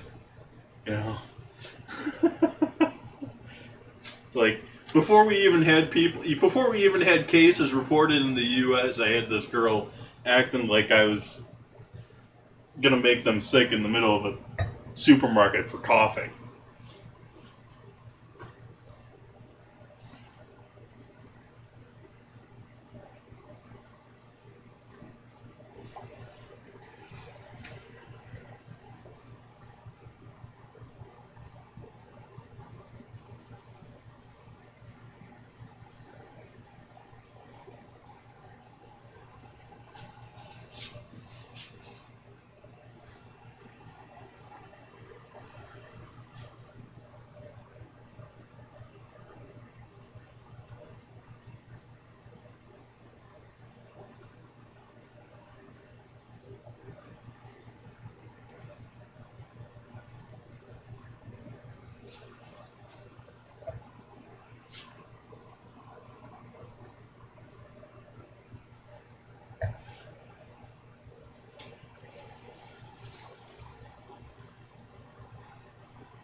Let's see how that pork is looking. Make sure it's not drying out too much here.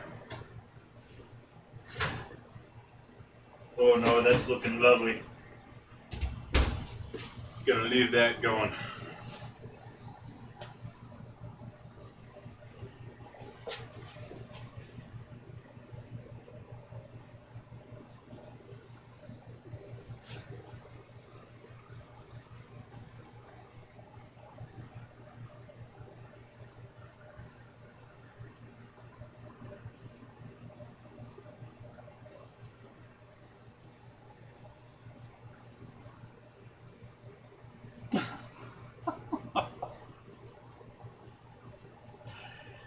Oh man.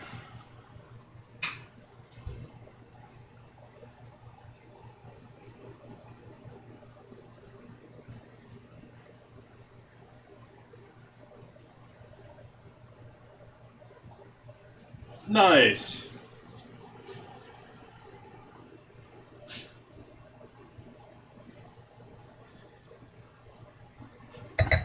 Yeah, I leave my computer on streaming a lot of the time. That's why I'm up to 100 at this point. I mean,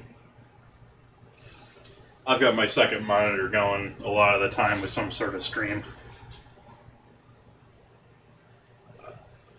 I mean, it helps me out as a streamer to be watching other streamers and working the community and getting to know other people and meet other people, and so it's good to keep it up and running. But it can kill your internet too. I'm having to pay more for my internet service now just because of how much data I'm using.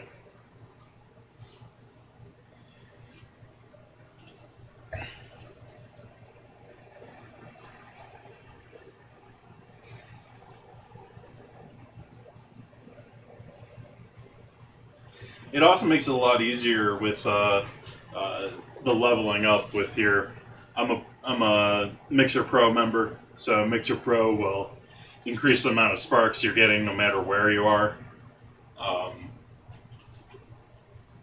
And then if you have subscriptions, so you can't subscribe to me unfortunately yet, but one of these days, maybe, hopefully.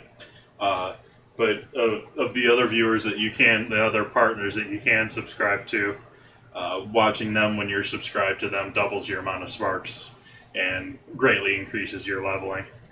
And so there's ways you can also game that too.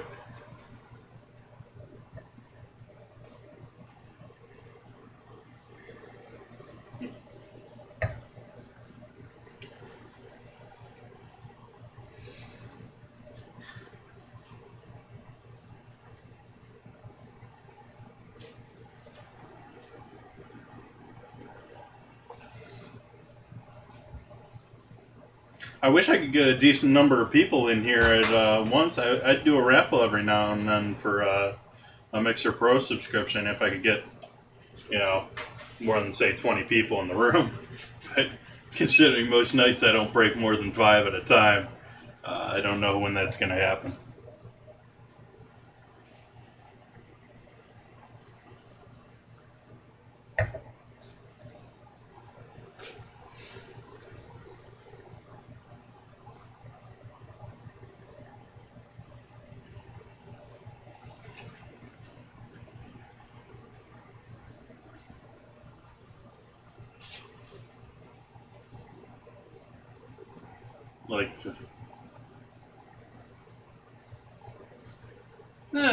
I'm not going to say a specific number. I'm not going to say a number that gets you to go out there and try and do it. But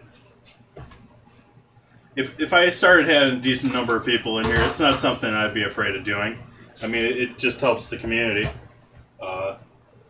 Get more people hooked into Mixer, more people coming back to watch me again. It's self-feeding.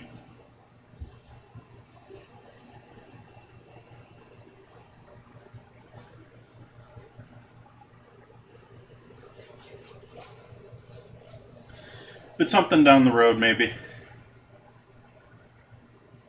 I don't know. I've thought about a number of things that I could do to try and... I can't do, I know there's another streamer that does, little bottles of hot sauce. But living in California, I could never do that legally. Thank you for the host, Jamua.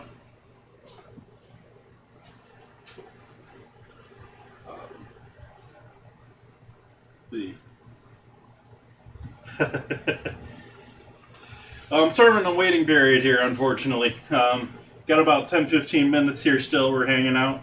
I've got beautiful pork shoulder sitting in the oven, slowly cooking away, coated in barbecue sauce, already beautifully seared. Got a picture of that up on my Twitter of what that looked like before. Got some Carolina barbecue sauce I made up earlier that's on that. We got a sweetened mayo or coleslaw dressing here that I whisked up by hand here. Nothing but eggs, oil, honey, and flavorings there. And we got some coleslaw here that I've got salted, and I'm just allowing it to sit here and drip drain because we don't want all that juice in our final product. Even though that's some beautiful tasting juice that would be great to go into something else. Thank you.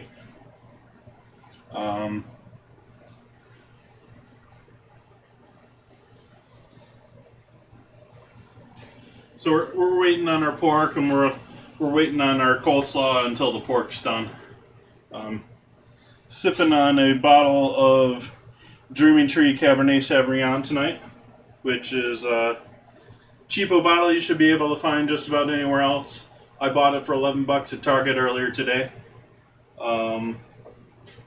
Really high quality wine here. This is this variety of wine is best known because it's associated with Dave Matthews and Dave Matthews Band, and so it's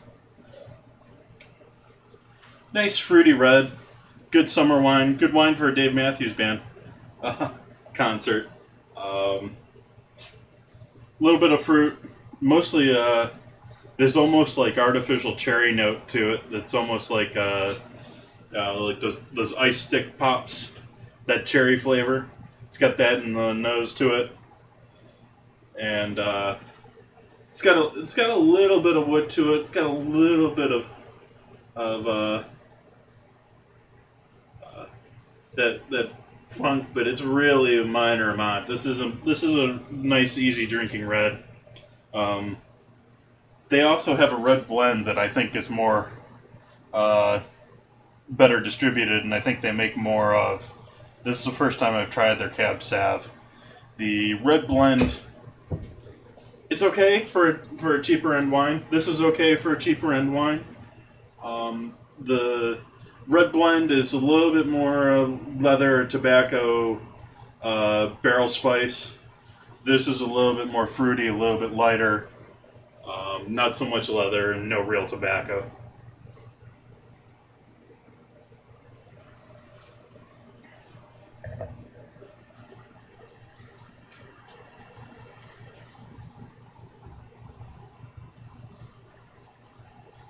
Yeah, it's like many things. You can find great wines that are blends. You can find great wines that are single vineyards. You can find great wines that are cheap, and you can find great ones that are stupid expensive. Um, Thank you for the follow, Devil 1939. It's sort of weird. I mean, generally, if you're paying these days, you're spending more than I would say $11, $12 for a bottle of wine. You're most likely paying for the label and the name. Um, but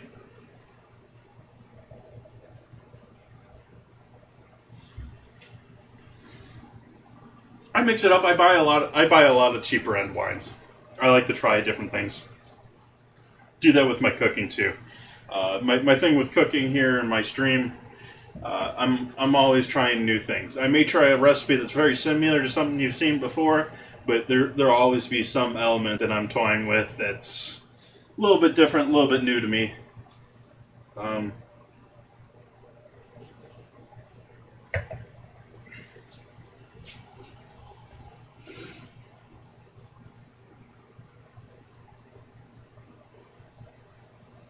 We usually have some wine, some good times. Wow, we got all sorts of people just jumping in here now. How's everyone doing this evening?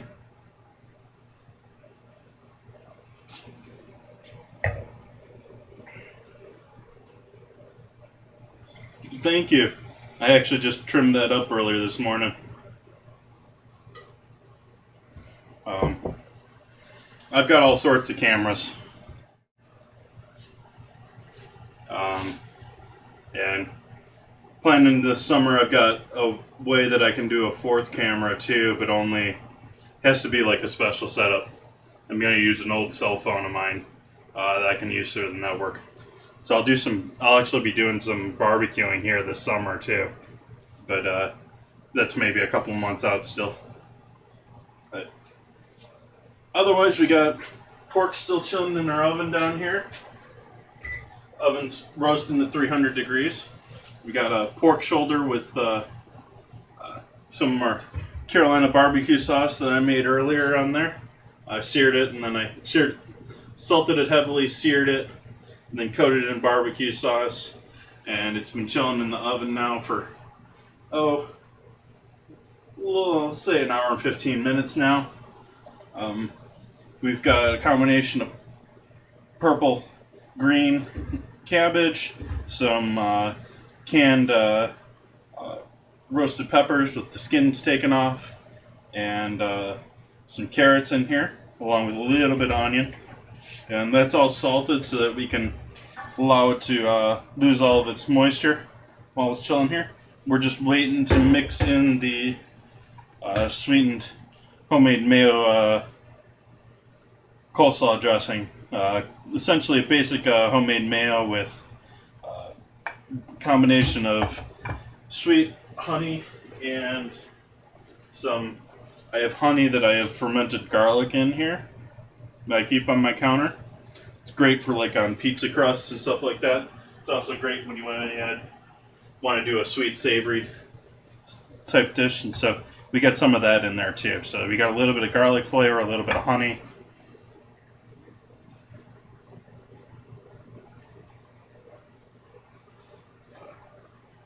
I do make mayonnaise now and then. It depends on my mood. I've got Kewpie mayo in my fridge too, which, if you're not familiar, that's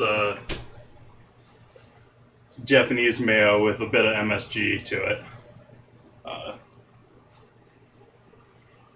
I've sort of been hooked on it lately, but it's sort of also, I've always wanted to try it, and so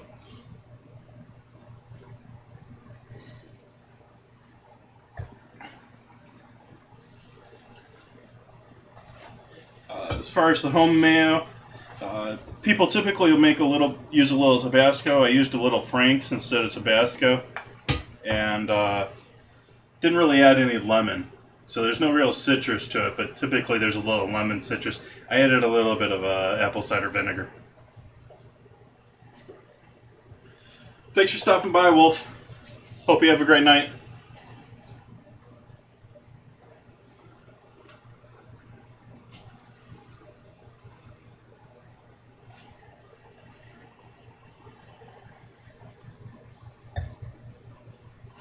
So we'll give this pork here another 10 minutes or so here, and allow that to keep cooking before I break things down here.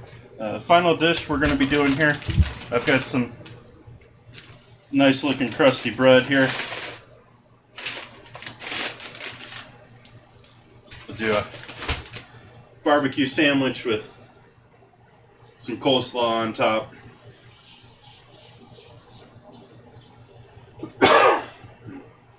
Let's see, my mustard sprouts still looking decent.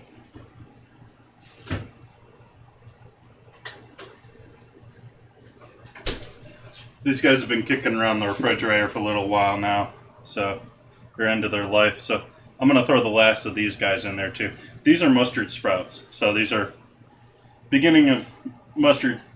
They've got a nice mustardy finish to them, and they'll go well with the coleslaw too. Unfortunately, going to get rid of the last of those.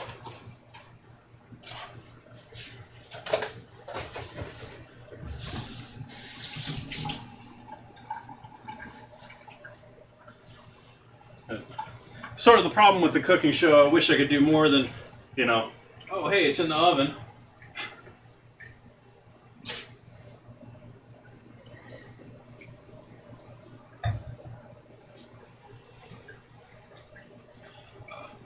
Carolina barbecue sauce is one of those great recipes that's, you can just pull it out of the condiments in your fridge.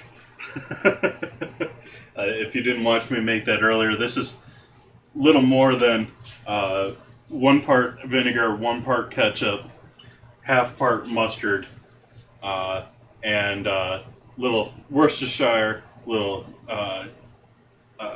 cayenne, not cayenne, little paprika, little chili powder.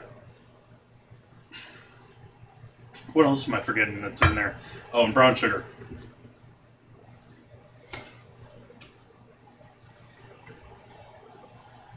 Disliked product to use in cooking. Subsidized corn and soy. I like avocados. I don't understand the people that'll just eat straight avocado. To me, it's like chewing on fat. But I like me some guacamole. I like me some avocado. I'd probably have to say coconut, but that's more of a personal thing because I had negative reactions. I don't know if it's allergic or I got sick when I was eating it when I was a kid or something along that line, but just the memory and that I've never really been a coconut fan. So probably coconut. I sort of avoid it as far as even in the products that I use too. Just I don't think that I'm actually allergic to it, but it's more the actual memory, the bad memory sort of a thing.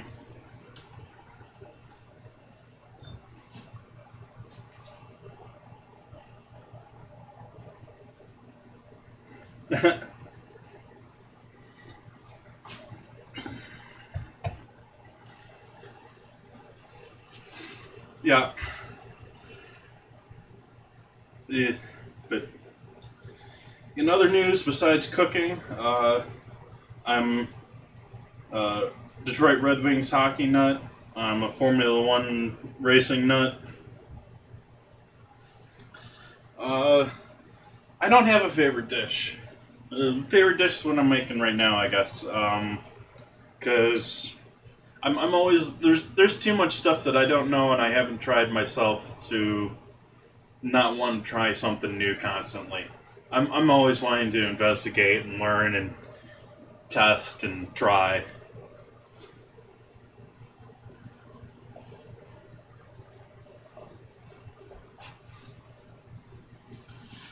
I've been streaming since early last summer. I started a mixer sort of late in the year, sort of fall last year. But I've been cooking like this for years. This is the way, I've been making 2-3 big meals for myself. I live alone, got a small little 1-bedroom apartment house here, granny house. Um, and I make myself 2-3 dinners a week, and I just finish them for the next couple of days. And I've been taking pictures of them for years. And so really, this is just the adding of the cameras and doing a little bit more scheduling to keep myself more on a schedule and a budget. Favorite F1 driver and team? I'd have to say I probably root most for Bottas, even though I don't think he's going to... sort of the underdog thing on the top team. No, not Max. I cannot stand Max. I'm sorry. Everyone seems to love Max, and he just comes off as such a cocky kid to me. I just can't stand him. I like so many of the other new kids more than him too. Lando Norris is doing amazing. George Russell is doing. He's from Williams, but he's doing amazing.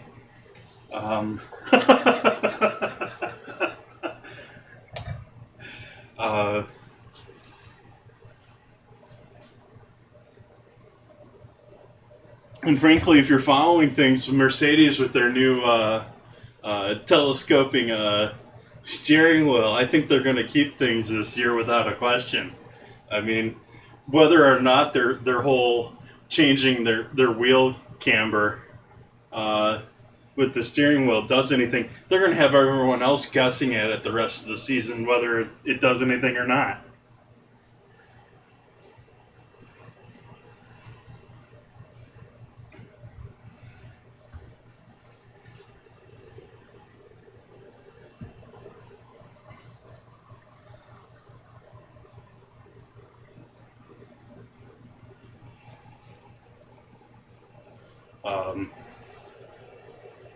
And now we got Ocon back to mess with Max.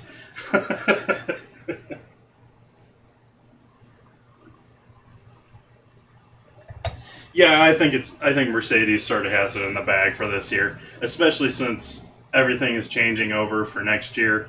You have so many teams that just you look at what they're calling the pink Mercedes or the pig Mercedes. With Racing Point, they basically just copied the 2019 Mercedes and said, we're moving on to 2021.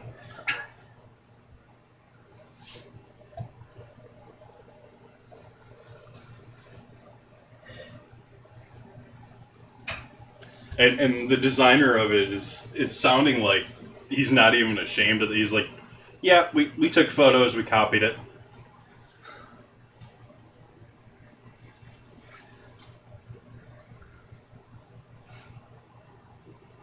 Sort of curious what's going to happen here with Vettel.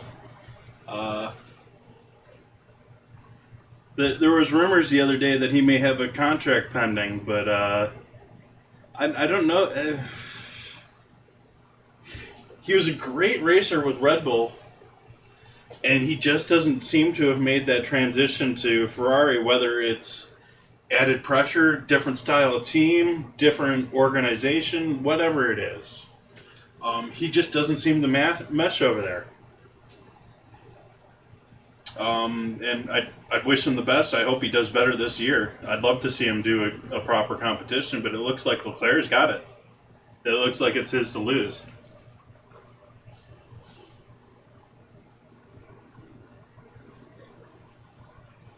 Now, I'm also really interested to see what happens with McLaren next year. McLaren next year could be amazing. They're switching to Mercedes power trains, and McLaren's always been a aerodynamic powerhouse. They've always been, the first carbon, the first.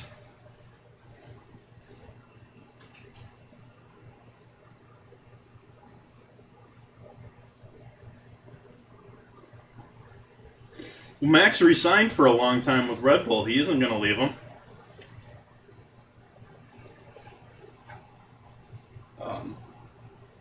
After Leclerc signed for, I think it was 5 years, which Ferrari, a 5-year contract, they aren't going to sign Max. They aren't going to sign Lewis either.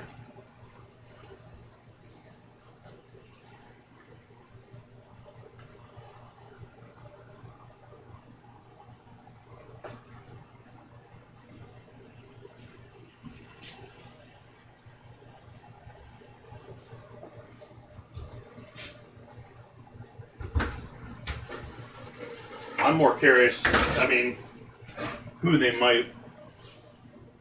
actually might sign, because I think it's much more likely someone new coming up than someone that's already around here, because we got so many kids that are coming into the system right now that are all big names. I think Latifi's going to impress this year. I think Williams is going to be. They've been having a great testing this start here, and while they're not going to be best of the rest or anything like that, they could have a decent season this year.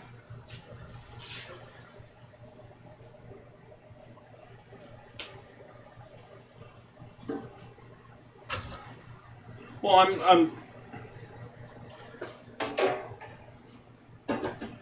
without question, Lewis is going to play that game, if only for contracts with Mercedes. But I don't think there's a space for him in Ferrari at this point. If they've got Leclerc for 5 more years, I don't think they're moving him over there in 2021.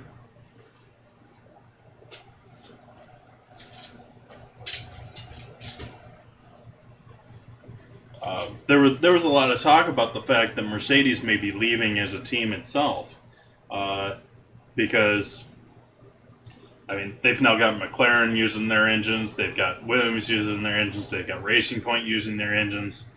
Racing Point's going to be Aston Martin coming up here soon, which uses Mercedes engines. I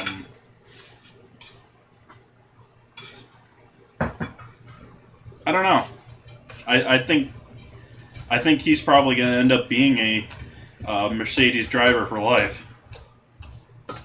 Mix these sprouts in here a little bit before we add our dressing in.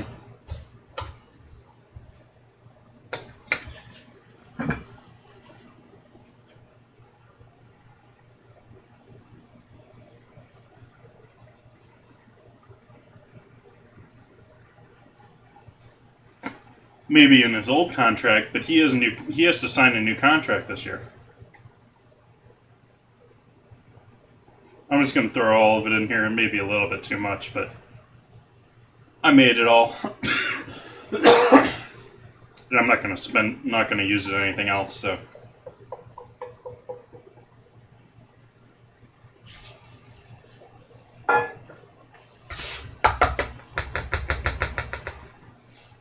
Well, like I said, I'm really excited to see what McLaren's going to do in 2021. This year, I think, is going to be sort of a throwaway for a lot of teams, including McLaren. They got 2 new racers. They signed both of their racers. They re-signed both of them. Both Lando Norris and I'm forgetting his name now too. But I'm horrible with names. But they re-signed both of their drivers. They're set to use Mercedes engines in 2021. They're an aero powerhouse. They're pretty much set to be a top contender,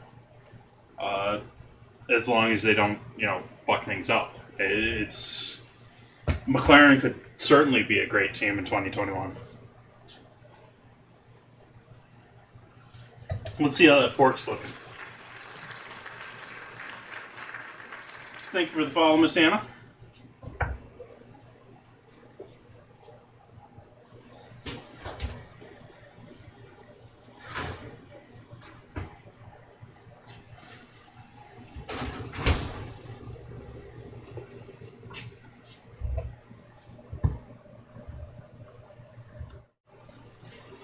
That's looking lovely. See how we're doing on temps here.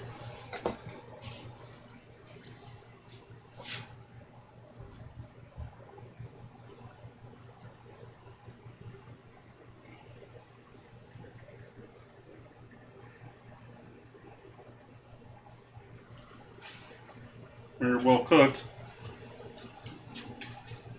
Yeah, I was really happy with the sear on this. I got a good sear on it before I got going with it.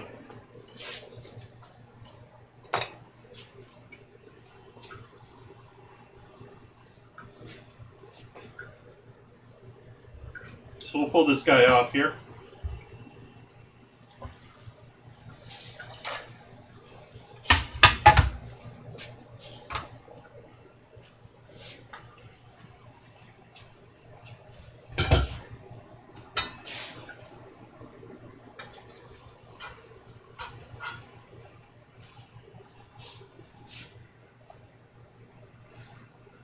A little overdone.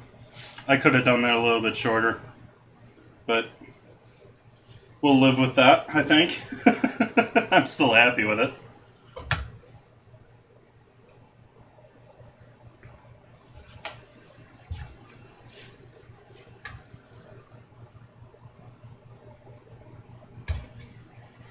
So we'll give this a little slice in here.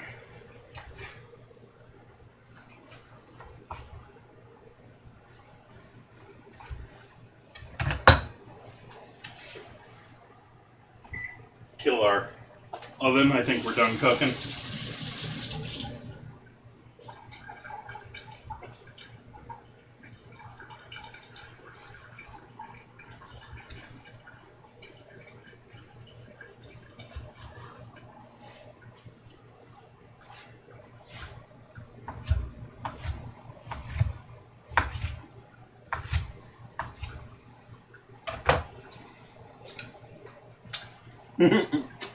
Well, thank you guys.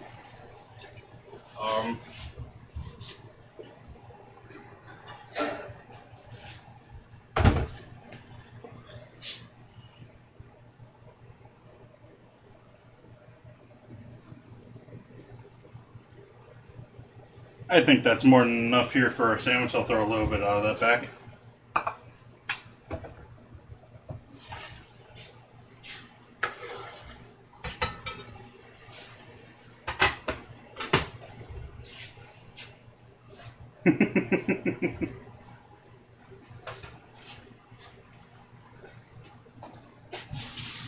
That's my dinners between now and Wednesday.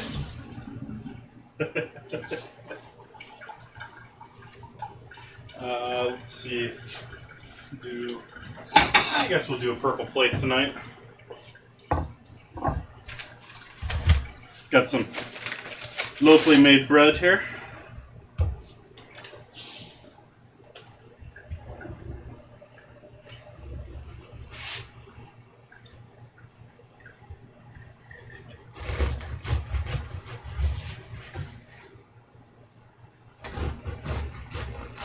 I'm going to have to make some of my own bread on stream here, but this is not my work.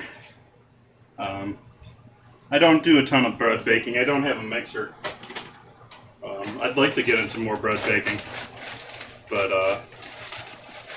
we'll leave that to eWizard, who streams food and cooking on Sunday mornings.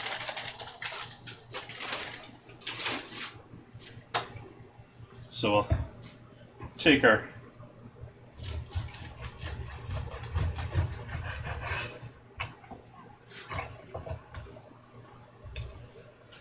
bread here.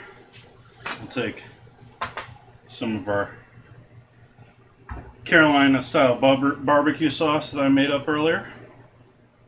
Give a bit more to that in there. Give that a mix up.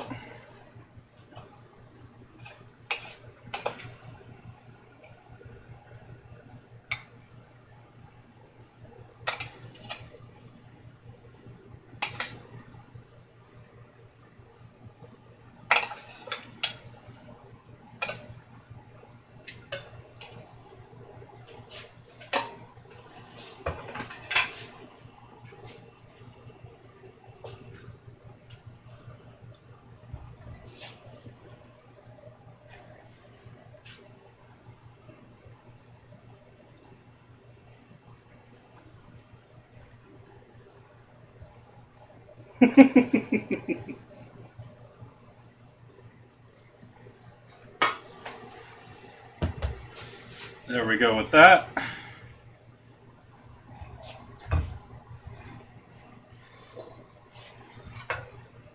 And there we go with dinner. Give myself a photo here for the Instagrams.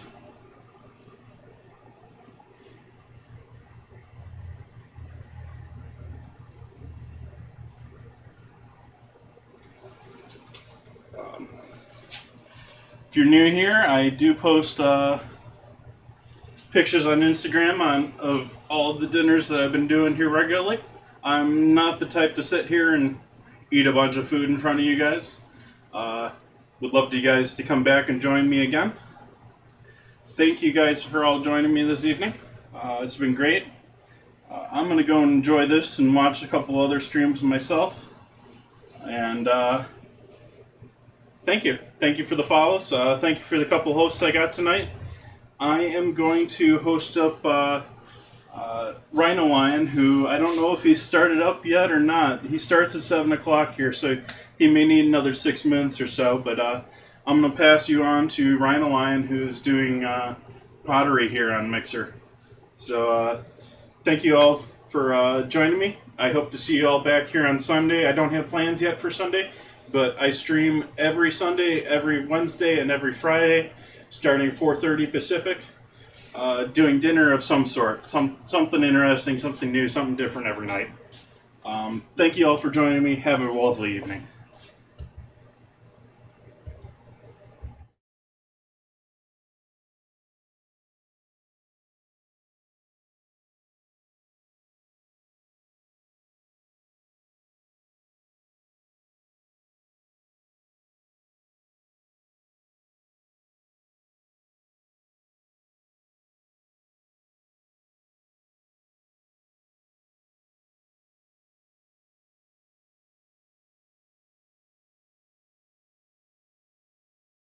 Screen.